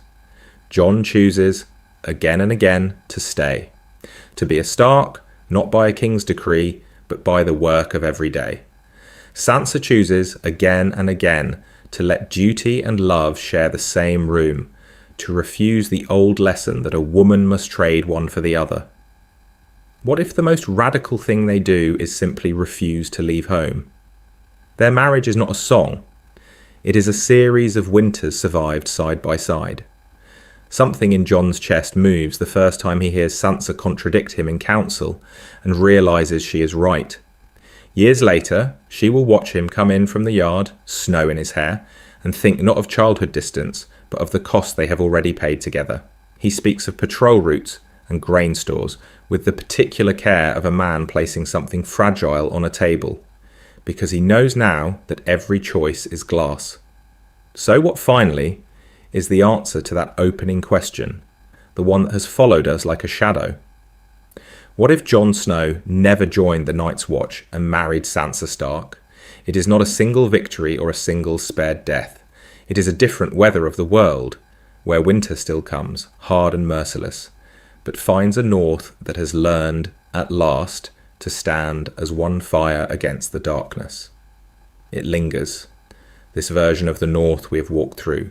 It does not blaze like a victory banner. It settles instead like falling snow, soft, insistent, refusing to melt even when we turn back toward the cannon we know. Part of its hold is simple to name. It is the pull of a forbidden romance made suddenly permissible, yet never quite losing the shadow of its first impossibility. Cousins may wed in Westeros. Highborn houses have bent blood to purpose before. And yet the idea of Jon and Sansa standing together in the Godswood feels like something the world itself once forbade, then quietly allowed, the way important words sometimes change their meaning, only because no one dares speak them aloud in the old way anymore. But there is more than romance here. There is the quiet satisfaction of a Stark house that does not shatter on southern stones. A Winterfell where Robb rides to war with Jon at his side, where Sansa is not a hostage passed from prince to monster, but a mind at work in the solar, ink on her fingers, letters spread like battle lines. It answers a longing that runs beneath so many readers' anger and grief. A longing for a north that is both just and tender, that can be ruthless in war and still remember the cost of every name carved into the heart tree. The power of it, though, lies in the knowledge that it did not happen. Jon did take the black, Sansa did go south. We have watched them broken on different wheels. Imagining this gentler, more united path becomes a kind of mourning, a vigil held in a quiet room for the lives they were never allowed to live. What if the single decision that seemed so small, a boy riding north instead of staying home, was the hinge upon which everything else turned? In this timeline, Jon is no longer the lone hero at the end of the world, framed always against the white of the wall. He is half of a partnership. He speaks of grain stores and river fords as often as steel and honour. And something in Jon's chest moves each time Sansa answers him with a better question instead of an easy agreement. The way a man learns to lean carefully on another mind is different from the way he learns to swing a sword. Sansa too is altered in the light of this imagining. She is not only the girl who survives what is done to her, she is a co-architect of survival. Her choices are not reactions to cruelty, but active designs against coming darkness. She reads of Targaryen marriage pacts, of old Stark oaths, and lays them out with the particular care of a man placing something fragile on a table, except she is not a man, and that is the quiet revolution of it. Beneath all of this runs the tension between fate and choice. In a world of dragons and prophecy, we are reminded how much turns on missed letters, on ravens delayed by a storm, on a conversation held one day too early or too late. What if Ned had hesitated for a single breath longer before promising Jon to the watch? What if Catelyn had spoken one different word in that cold corridor? We are left, at the end, not with an answer, but with two paths running side by side under the same winter sky. One is the story we were given, harsh and brilliant and full of fire. The other is this parallel, snow-covered track, visible only when we turn our heads, just so.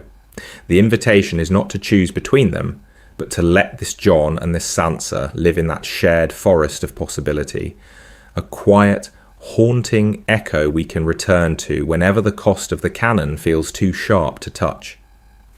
And if we follow that echo a little farther, if we ask how this joined, north meets the storms, still coming from beyond the sea, the shape of the tale bends again. What if that bend were not fixed?